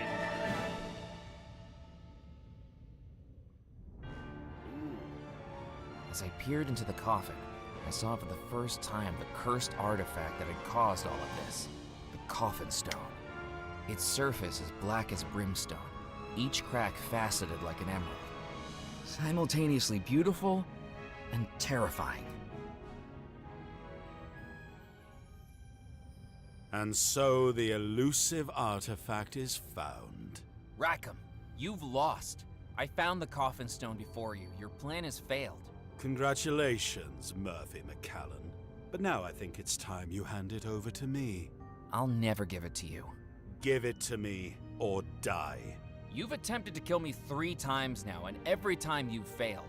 You don't scare me anymore. Yes. How convenient that you managed to escape 3 times. Such failure on my part would be terribly embarrassing. It's almost as though it was planned that way. What? Planned? Could perhaps the perpetual threat of an evil phantom have motivated you to quicken your pace in finding the coffin stone? Without a demonstration of the threat, you might well have walked away. But you did exactly as I wanted. My powers outside this house may have been constrained to mere projections, and yet everything I needed was accomplished by you. You wanted me to find the stone? Now the foolish mortal understands. And credits. just as you hold something valuable to me, I hold something that is valuable to you. Abigail, are you okay? I'm afraid she's very much under my spell again, McCallan. And for the final time, too. Her final struggle to escape the spell. All that energy she spent to warn you, wasted on someone as worthless as you. Now, because of it, she's trapped forever. I'll save her. I'm afraid it's too late for that. I'll use the coffin stone to save her. You know nothing about the stone, McCallan. Do you even know how to use its powers? I know enough to not let you have it. Let me tell you the final piece of the puzzle. Story The time. Belmore treasure will belong to me. For years, I have studied and mastered powers beyond anything you could know. I deserve that stone. But as you've come to learn, Murphy McCallan, this magical artifact has one important rule. It will only work for its rightful owner. It cannot be stolen. It can only be bought or traded or inherited. I knew the Belmores would never sell or trade it to me of their own volition. But if I were to marry Abigail, all our worldly goods would become one another's. If she inherited the entire Belmore estate. Damn. Perhaps I underestimated her infatuation with that sailor. The need to look into the eyes of her true love as she vows I do. But tonight, it's time to perform the wedding again. And if she needs to gaze into her true love's eyes to go through with it, this time I will make that happen. Don't you remember yet, Murphy? Oh my God. Only you could be lured to the island. Only you could summon the spirits of the house. Only you heard the call of the treasure within. You've been here before. Walking through the port town of Deadnettle, I could sense its history in every stone, brick, and plank. I know what your mind sees when your eyelids close. Tell me, Murphy, what do you dream of? I've been dreaming about this treasure since I first read about it. It's like it's calling for me to find it. It's like it can infect your dreams. Even without lights on, it felt like something inside the house was calling me, or warning me. I suppose fate will always bring two soulmates together, even when they least expect it. It's very rare for someone to come back from the other side. It can happen. And Murphy, this ghost story, now it's your story too. You came back. You were the sailor, Murphy McCallan. Welcome home. Holy crap. I felt like I was falling through every memory of my life, and then every memory of the life I once lived, the realization crystallizing in my mind like a flash of lightning. I was the sailor. I remembered everything, an entire relationship coursing through my mind in seconds, and the tragic way it ended. But I'd come back for her. Abigail, you don't have to marry him. I remember. I loved you. I still love you. It's too late, McCallan. She's my bride-to-be now. She broke free of the spell the last time you tried to make her say I do. She'll do it again. It's me she wants to marry. You're right about that. This time, it'll be your eyes she sees before her. I promised you death, Murphy, and I intend to deliver. For 33 years, I was trapped in this house. Now you'll be trapped here for eternity.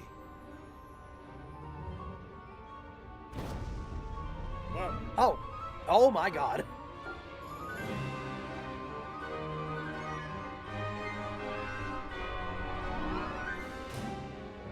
The a-hole's gonna... That a-hole! Such a feeble vessel. But I'll have to make do.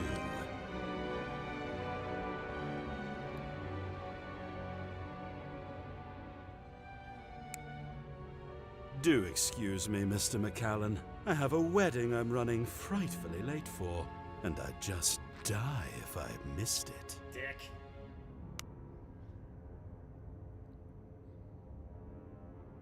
And that's how I died. My body torn from its spirit, and then possessed by Rackham for his evil ends. All those times I'd read about the ghosts of Belmore Manor, and now I was one of them. But just like those ghosts, death wouldn't be the end for me.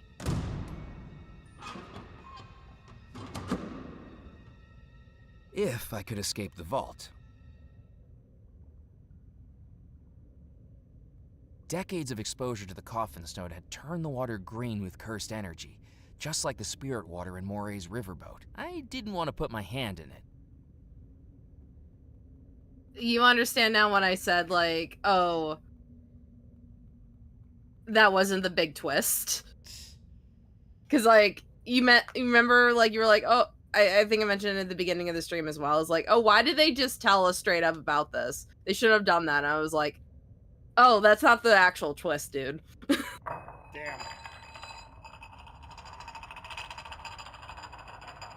Oh, hold on. Okay, hold on. The gears are turning.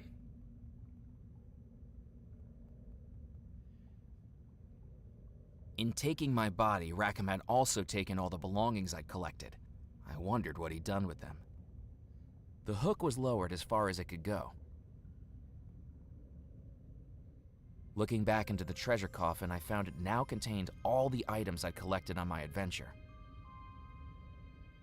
Well, I gathered up all the belongings I'd been carrying. Rackham might not see their purpose, but if they'd helped me out once, they might be useful again.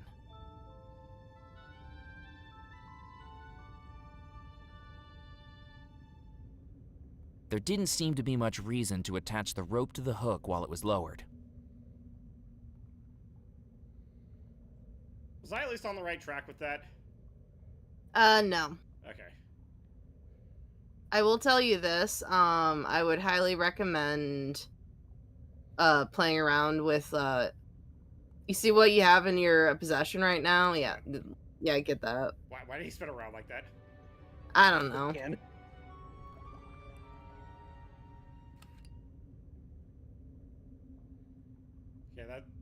I'm guessing that's a surprise tool that'll help us later. Yes, that will be a surprise tool that helps us later. Look at the right click on that one spell that we did. This?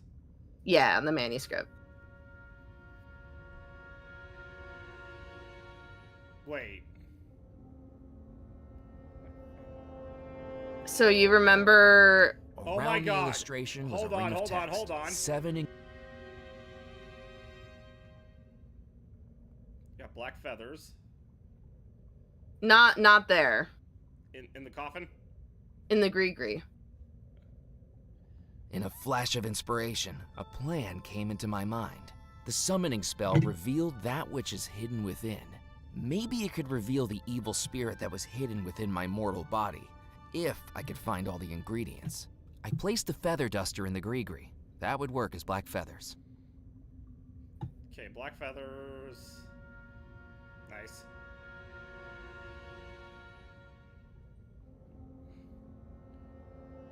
Okay, so all these items have to be stuff I either have on a hand or something I can find. In the manor, yes. In the manor. Yeah. Okay, so I'm not trapped in this cave? You have to escape the cave, but there is one item you need in here for the Gree. Okay. Remember how you got the nails the first time? You got them from a coffin. Yeah, I know. I'm trying to...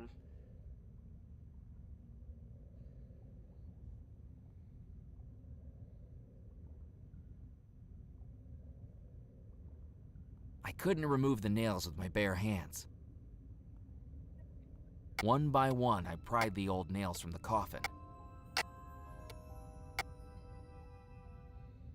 Okay, so now then... Okay. Now how do I get out of here? Go back up to the crank.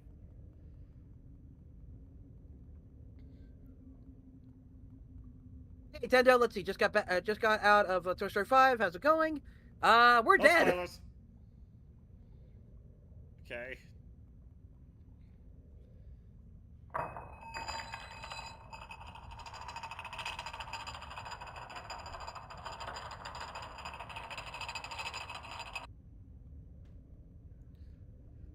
And the hook's not The hook hung out of reach. Yeah.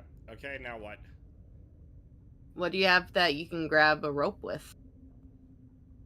I had once won a wooden whistle in a lasso game at the county fair. Now it was time to play the game with a little more on the line.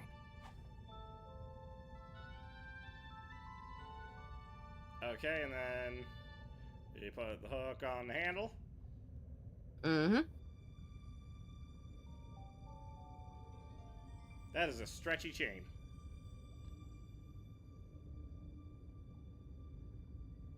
I feel like it had to be for, like, I attached the heavy metal hook to the handle on the door. Well, I hope that holds. Alright, now...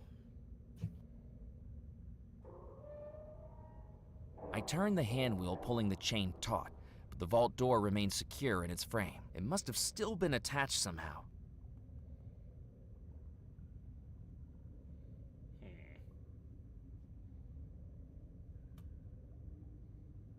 So I don't have that thing anymore. Can I use pliers on the hinges? There was nothing on the hinges for the pliers to get purchase on.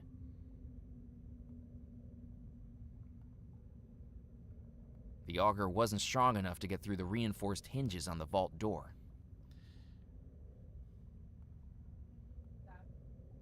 The vault door... No, not the vault. Not the door itself, the hinge. There we go. I may not have been able to get through the vault door with brute force, but I could certainly make an impact on its hinges.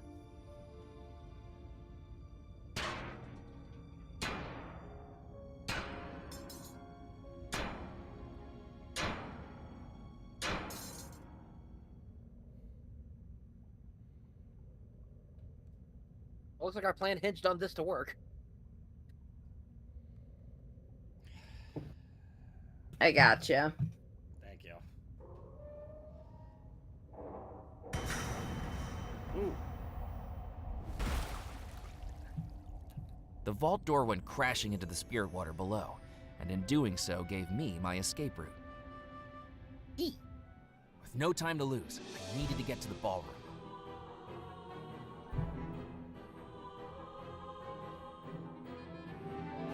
We are gathered here today to join Abigail Belmore and Murphy McCallan in holy matrimony. Rackham's plan was taking shape. At the far end of the ballroom, Father Foskett was delivering the rites that would wed Abigail to Rackham, even if he possessed my body to do it. I needed to stop the wedding, and I didn't have much time left at all. That's too bad I don't have the horn. I didn't have all the spell ingredients in the Gree-Gree. Yet. Okay, so what? So I need chalk, bone fragment, rum, silver coin. Okay, I think I know where to get some of these. Hold on. Okay, so first off, here's what I'm gonna do. Oh. I don't have time for you. Trophy room. Glass of rum. Leave it there, boy. I'm saving it for the toast. It was clear that if I wanted it, I was going to have to persuade the Colonel to let me take it. A tricky task when he was deafer than Beethoven wearing earmuffs.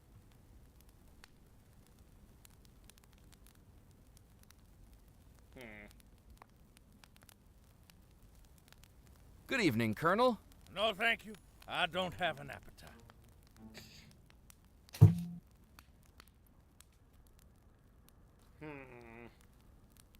It's not an item you have on you at the moment. Great. Alright, here. Let me try something else. Walking back into the conservatory, I could hear the unnerving hum of electricity.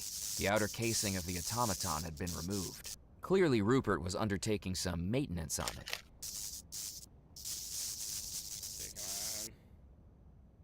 The interior of the automaton was laced with wires, fuses, and other dangerous-looking electrical devices. Even as a ghost, it didn't feel safe to touch anything inside it.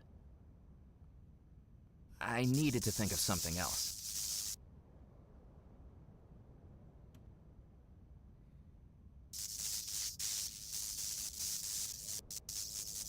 God damn it. You have what you need for this one. Okay.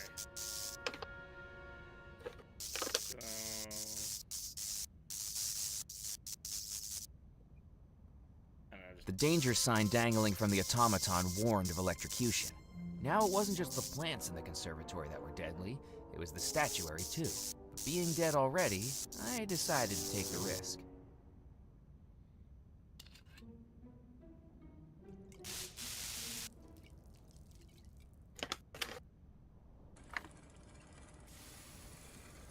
There we go. I took the engraved coin from the automaton's now open hand. Okay, and then put that in the Being gree-gree. made of silver, the engraved coin was just right for going into the gree-gree.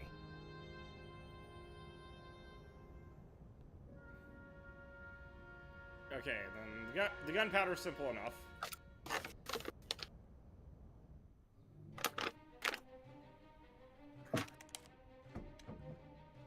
Oh yeah. Now wasn't the time to rearrange the furniture. Well, shit. What's another thing that had gunpowder in it? Other than the cannon? Yeah.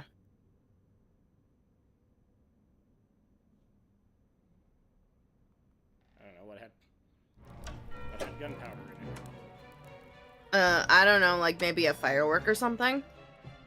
Oh my god. Yeah, fireworks have gunpowder in it. I didn't know. You didn't know that? No, I knew that. Although this door's locked now. The door was locked again. Seriously? Yes, gunpowder. Oh my god. I didn't have the time or tools to remove the wooden planks. Oh, but you can grab something from here.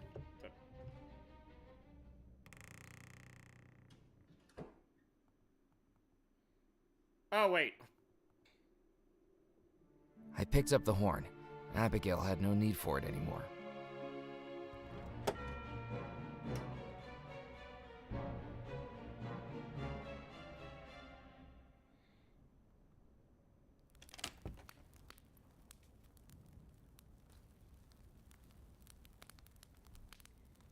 Would you like your ear trumpet back? It's no use. I can't hear a blasted thing you say.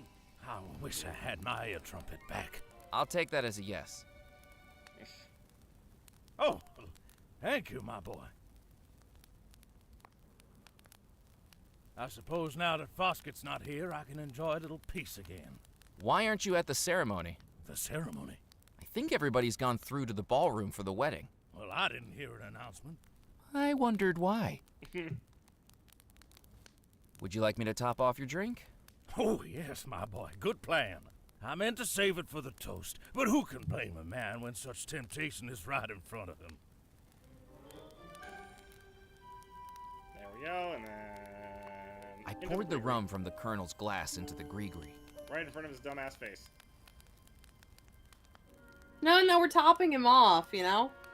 Okay, I need chalk, gunpowder, and I'm gonna be honest, I know where to get the bone fragment, and I want to save it for last. Okay. Okay, so...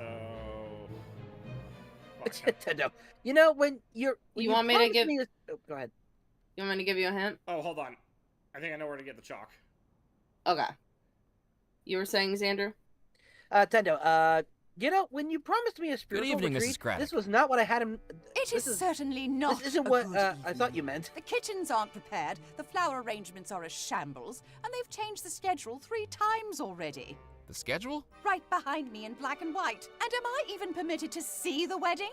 Of course not, in case any guests arrive late. through a door we're supernaturally barred from passing through. I almost daren't say it, but I'm on the verge of resigning my duties. I am the head of housekeeping. I deserve respect. What did you say was on the chalkboard? As I said, this is the schedule of tonight's events. I've spent the past 40 minutes writing that up, with all the calligraphic flair my teachers taught me in preparatory school. And now I'm hearing rumors that the schedule is going to change. No self-respecting housekeeper should have to deal with so much in such a short period. One more change, and I shall be handing in my notice. Goodbye, Mrs. Craddock. Goodbye, indeed. So, yeah, about that. Noticing the similarity between Mrs. Craddock's chalk artistry and the wedding schedule, it was time to ask some questions. Are the times on your chalkboard correct? Excuse me. Whatever do you mean? Well, it's just that I was given this other schedule and the times are very different from yours. Maybe things have been shuffled around?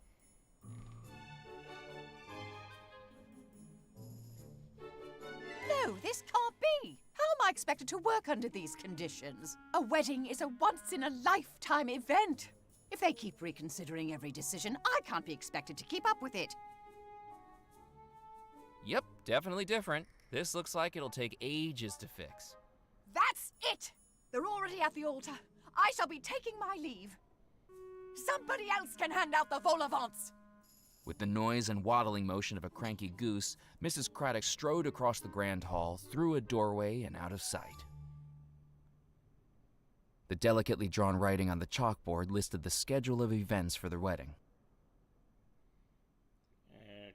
Okay. That wasn't going to work. Okay, but you see where my brain was at with that one, right?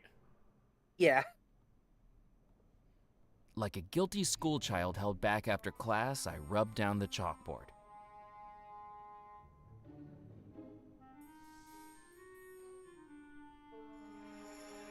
And came away with the flag covered in chalk dust.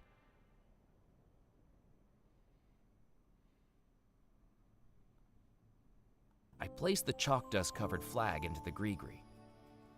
Okay, now how do I get to the fireworks? That's what I'm having trouble with. Where did you find the firework in the first place?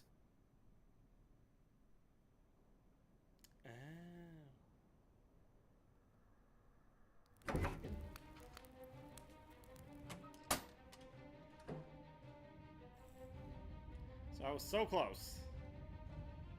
Yeah, you were. This I was like, oh no.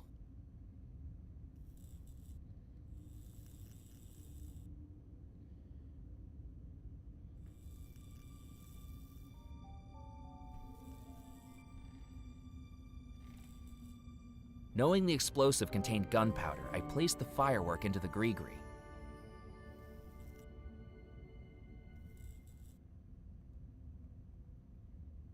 Alright, so what other ingredients are left? There's one ingredient left, I believe.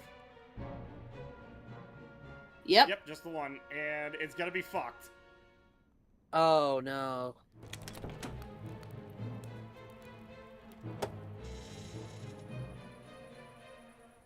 Oh, God. It was a strange feeling, staring at a decaying skeletal body that, once upon a time, used to be me.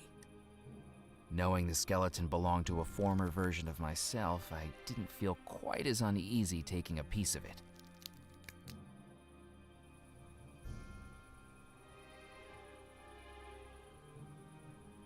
I placed the skeletal finger in the gree-gree. That would work as the bone fragment. That was the final ingredient. Now I just needed one more thing, an image of the focus. And this time, the focus was going to be me.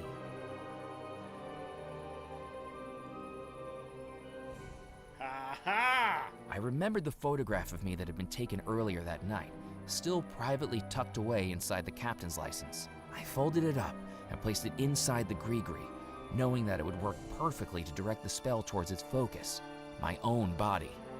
So the spell was ready. Now it was time to confront Rackham. I got rack him up. I am so smart. SMRT.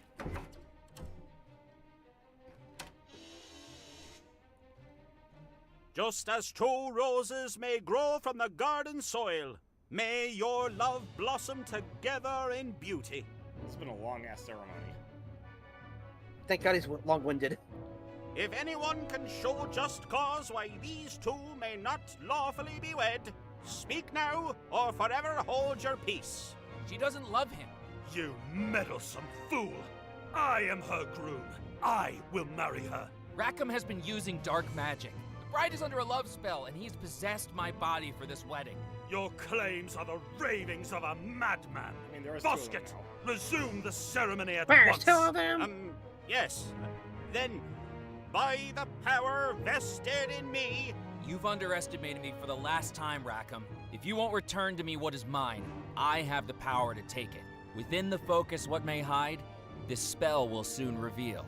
I now declare you...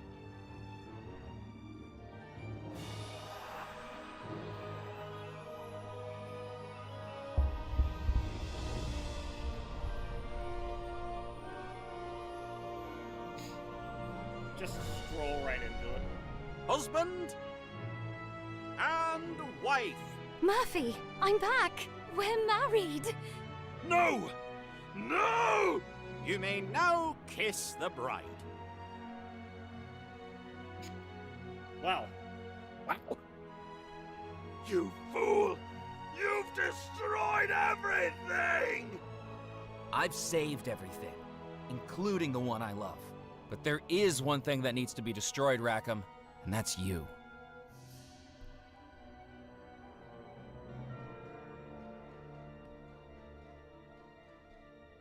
Murphy, now that we're married, the power of the stone is yours too.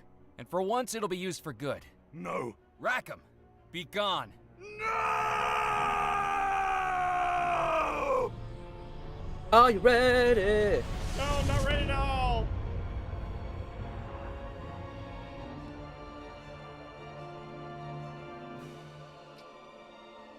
Well, technically, Hatter the Ghost smooched too. Yeah.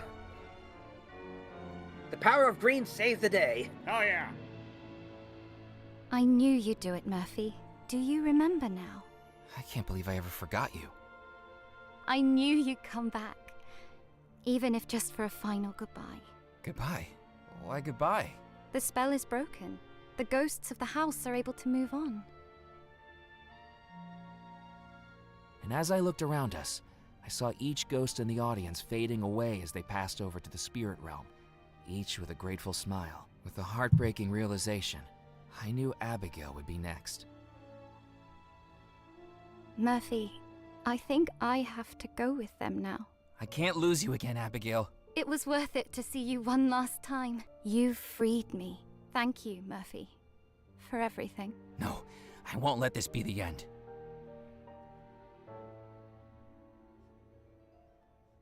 The coffin stone glowed green with the stolen years of Rackham's life. For once in a lifetime of evil, Rackham could do something good. The coffin stone captures a person's remaining years, and now it holds Rackham's. Abigail, I give them to you.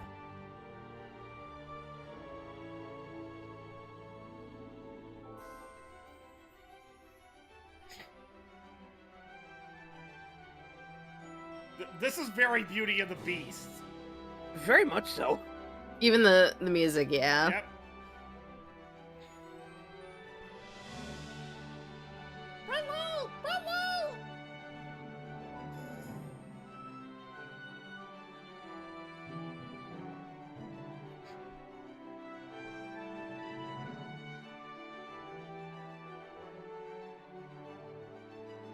Holy smoke, she human. We'll be human again. She's alive, she's alive, she's so alive. You're back. Just like you came back for me. Nothing could keep us apart. Not even death. 33 years without you. I never thought I'd be able to hold you again. 33 years stuck in this house. Come on, Murphy. Let's go see the sunrise. So, when do I move in?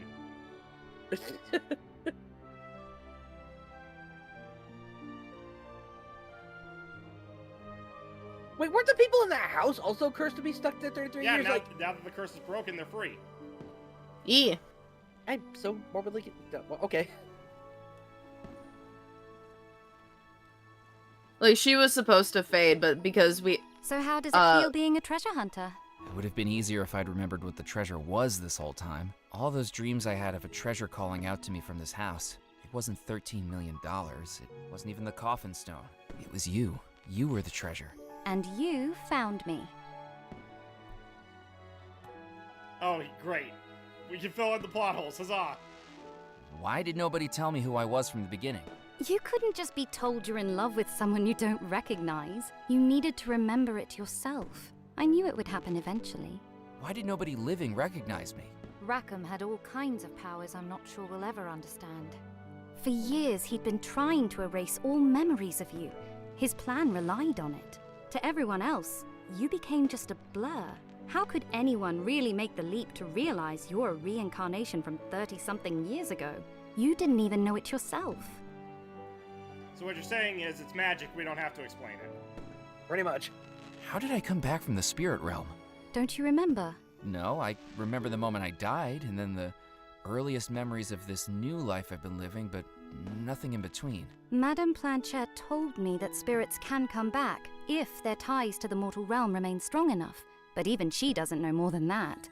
Who knows if we'll ever find out? They really just be like, accept it. What happened to all the ghosts in the house? They'll all have crossed over now. So many years of life destroyed by Rackham's deeds. And he didn't even need the coffin stone to do it. The spirits no longer had much to keep them here in the mortal realm anymore. They'll be happier that way. And we all end up there eventually. In some cases, we come back. What happened to Rackham? I don't know, but I hope his spirit was destroyed. I'd hate to think it's moved on to the spirit realm. All I do know is that we don't have to worry about him here anymore. What are we going to do with the coffin stone? It stayed safe in the vault for over 30 years. For now, perhaps that's where we should return it to. I think it's our duty now to watch over it, to make sure it never falls into evil hands. Again. So, this is the end of our adventure. This is only the beginning, Murphy. It took a bit longer than we expected, but we're married now, after all these years. The rest of our lives are ours again. Till death do us part. And even longer than that. Disneyland. Disneyland. The land.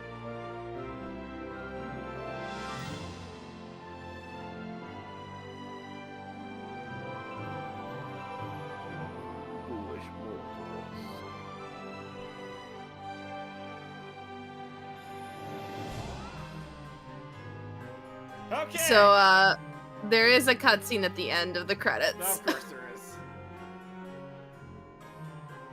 But Murphy McCallum, the treasure hunter. Bill Boland, the taxi driver. Pianist, witch doctor. Sorry, you were saying?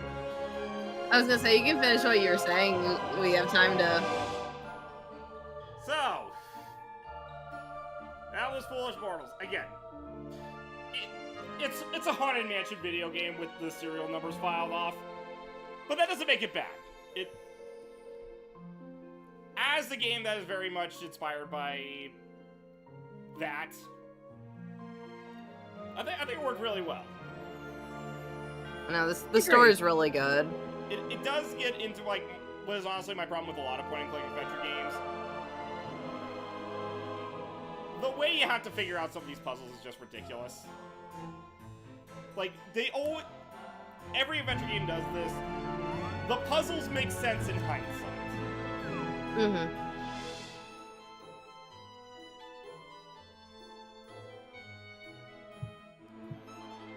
Yeah, overall, a very neat game.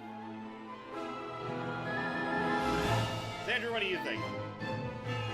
From the times I've been able to, like, show up, I will say, like, the plot twists were really fun. Like, the characterizations, like, and the puns. Oh, the puns. They were so great. Yeah, that comes from being Haunted Mansion with the serial numbers filed on.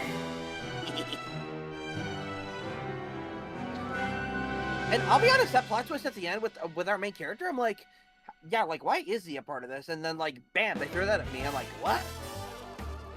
Oh, hell yeah. No, and the music. No, you know what it really was? What? It was the same thing from the Haunted Mansion movie from 2003.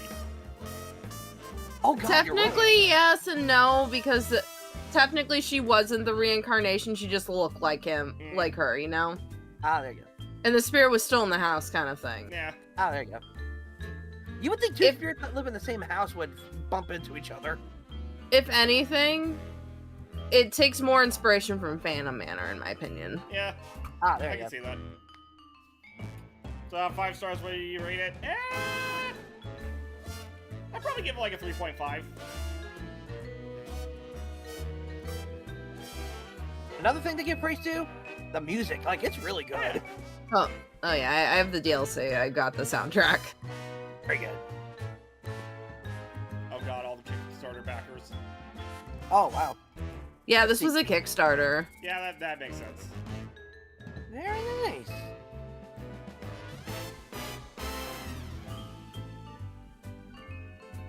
What, Keyblade Talks, he mentioned it. Mentioned what? Hey, fellas. See Abigail's eyes glowing green? Yeah, that was part of the goddamn spell. Ah, there you go. Like, near the end, I think. Because I think Yeah, her eyes, when it panned up, her eyes did glow green. I think it was a hint that in case they ever decide they want to make a sequel. Which, honestly, the way this game ends and stuff, I don't think it needs a sequel, but I do want to see more games in this genre from this studio, because I think they could I make... would love to see them, like, do other Disney attractions with the serial numbers filed off. Big Thunder Mountain one. Yeah, exactly.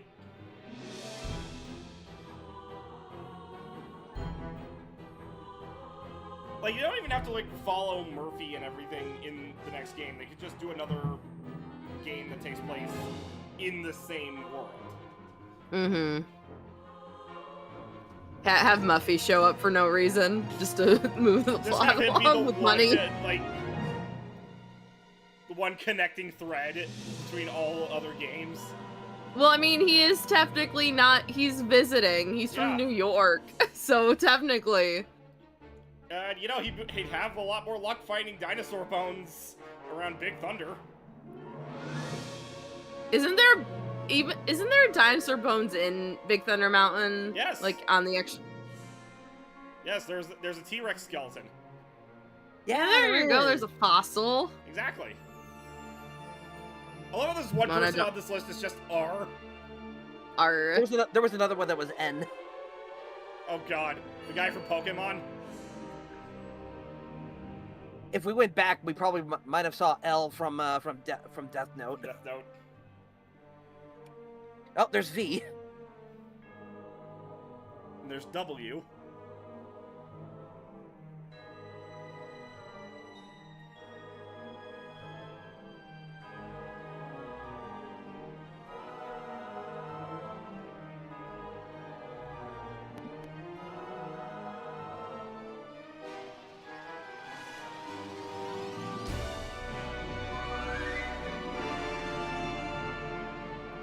Ooh, I like that. That's actually a cool studio logo. Oh yeah. Inkling Wood Studios. This is their first game.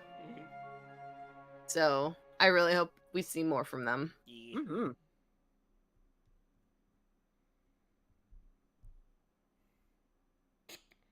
Now, where on earth has everybody gone? I do hope that boy gets back with the rum soon.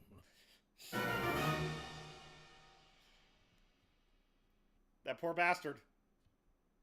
He didn't move on? Well, no, because he didn't have his rum. Yeah. Alright, well, we're gonna go ahead and call it for tonight. Yep.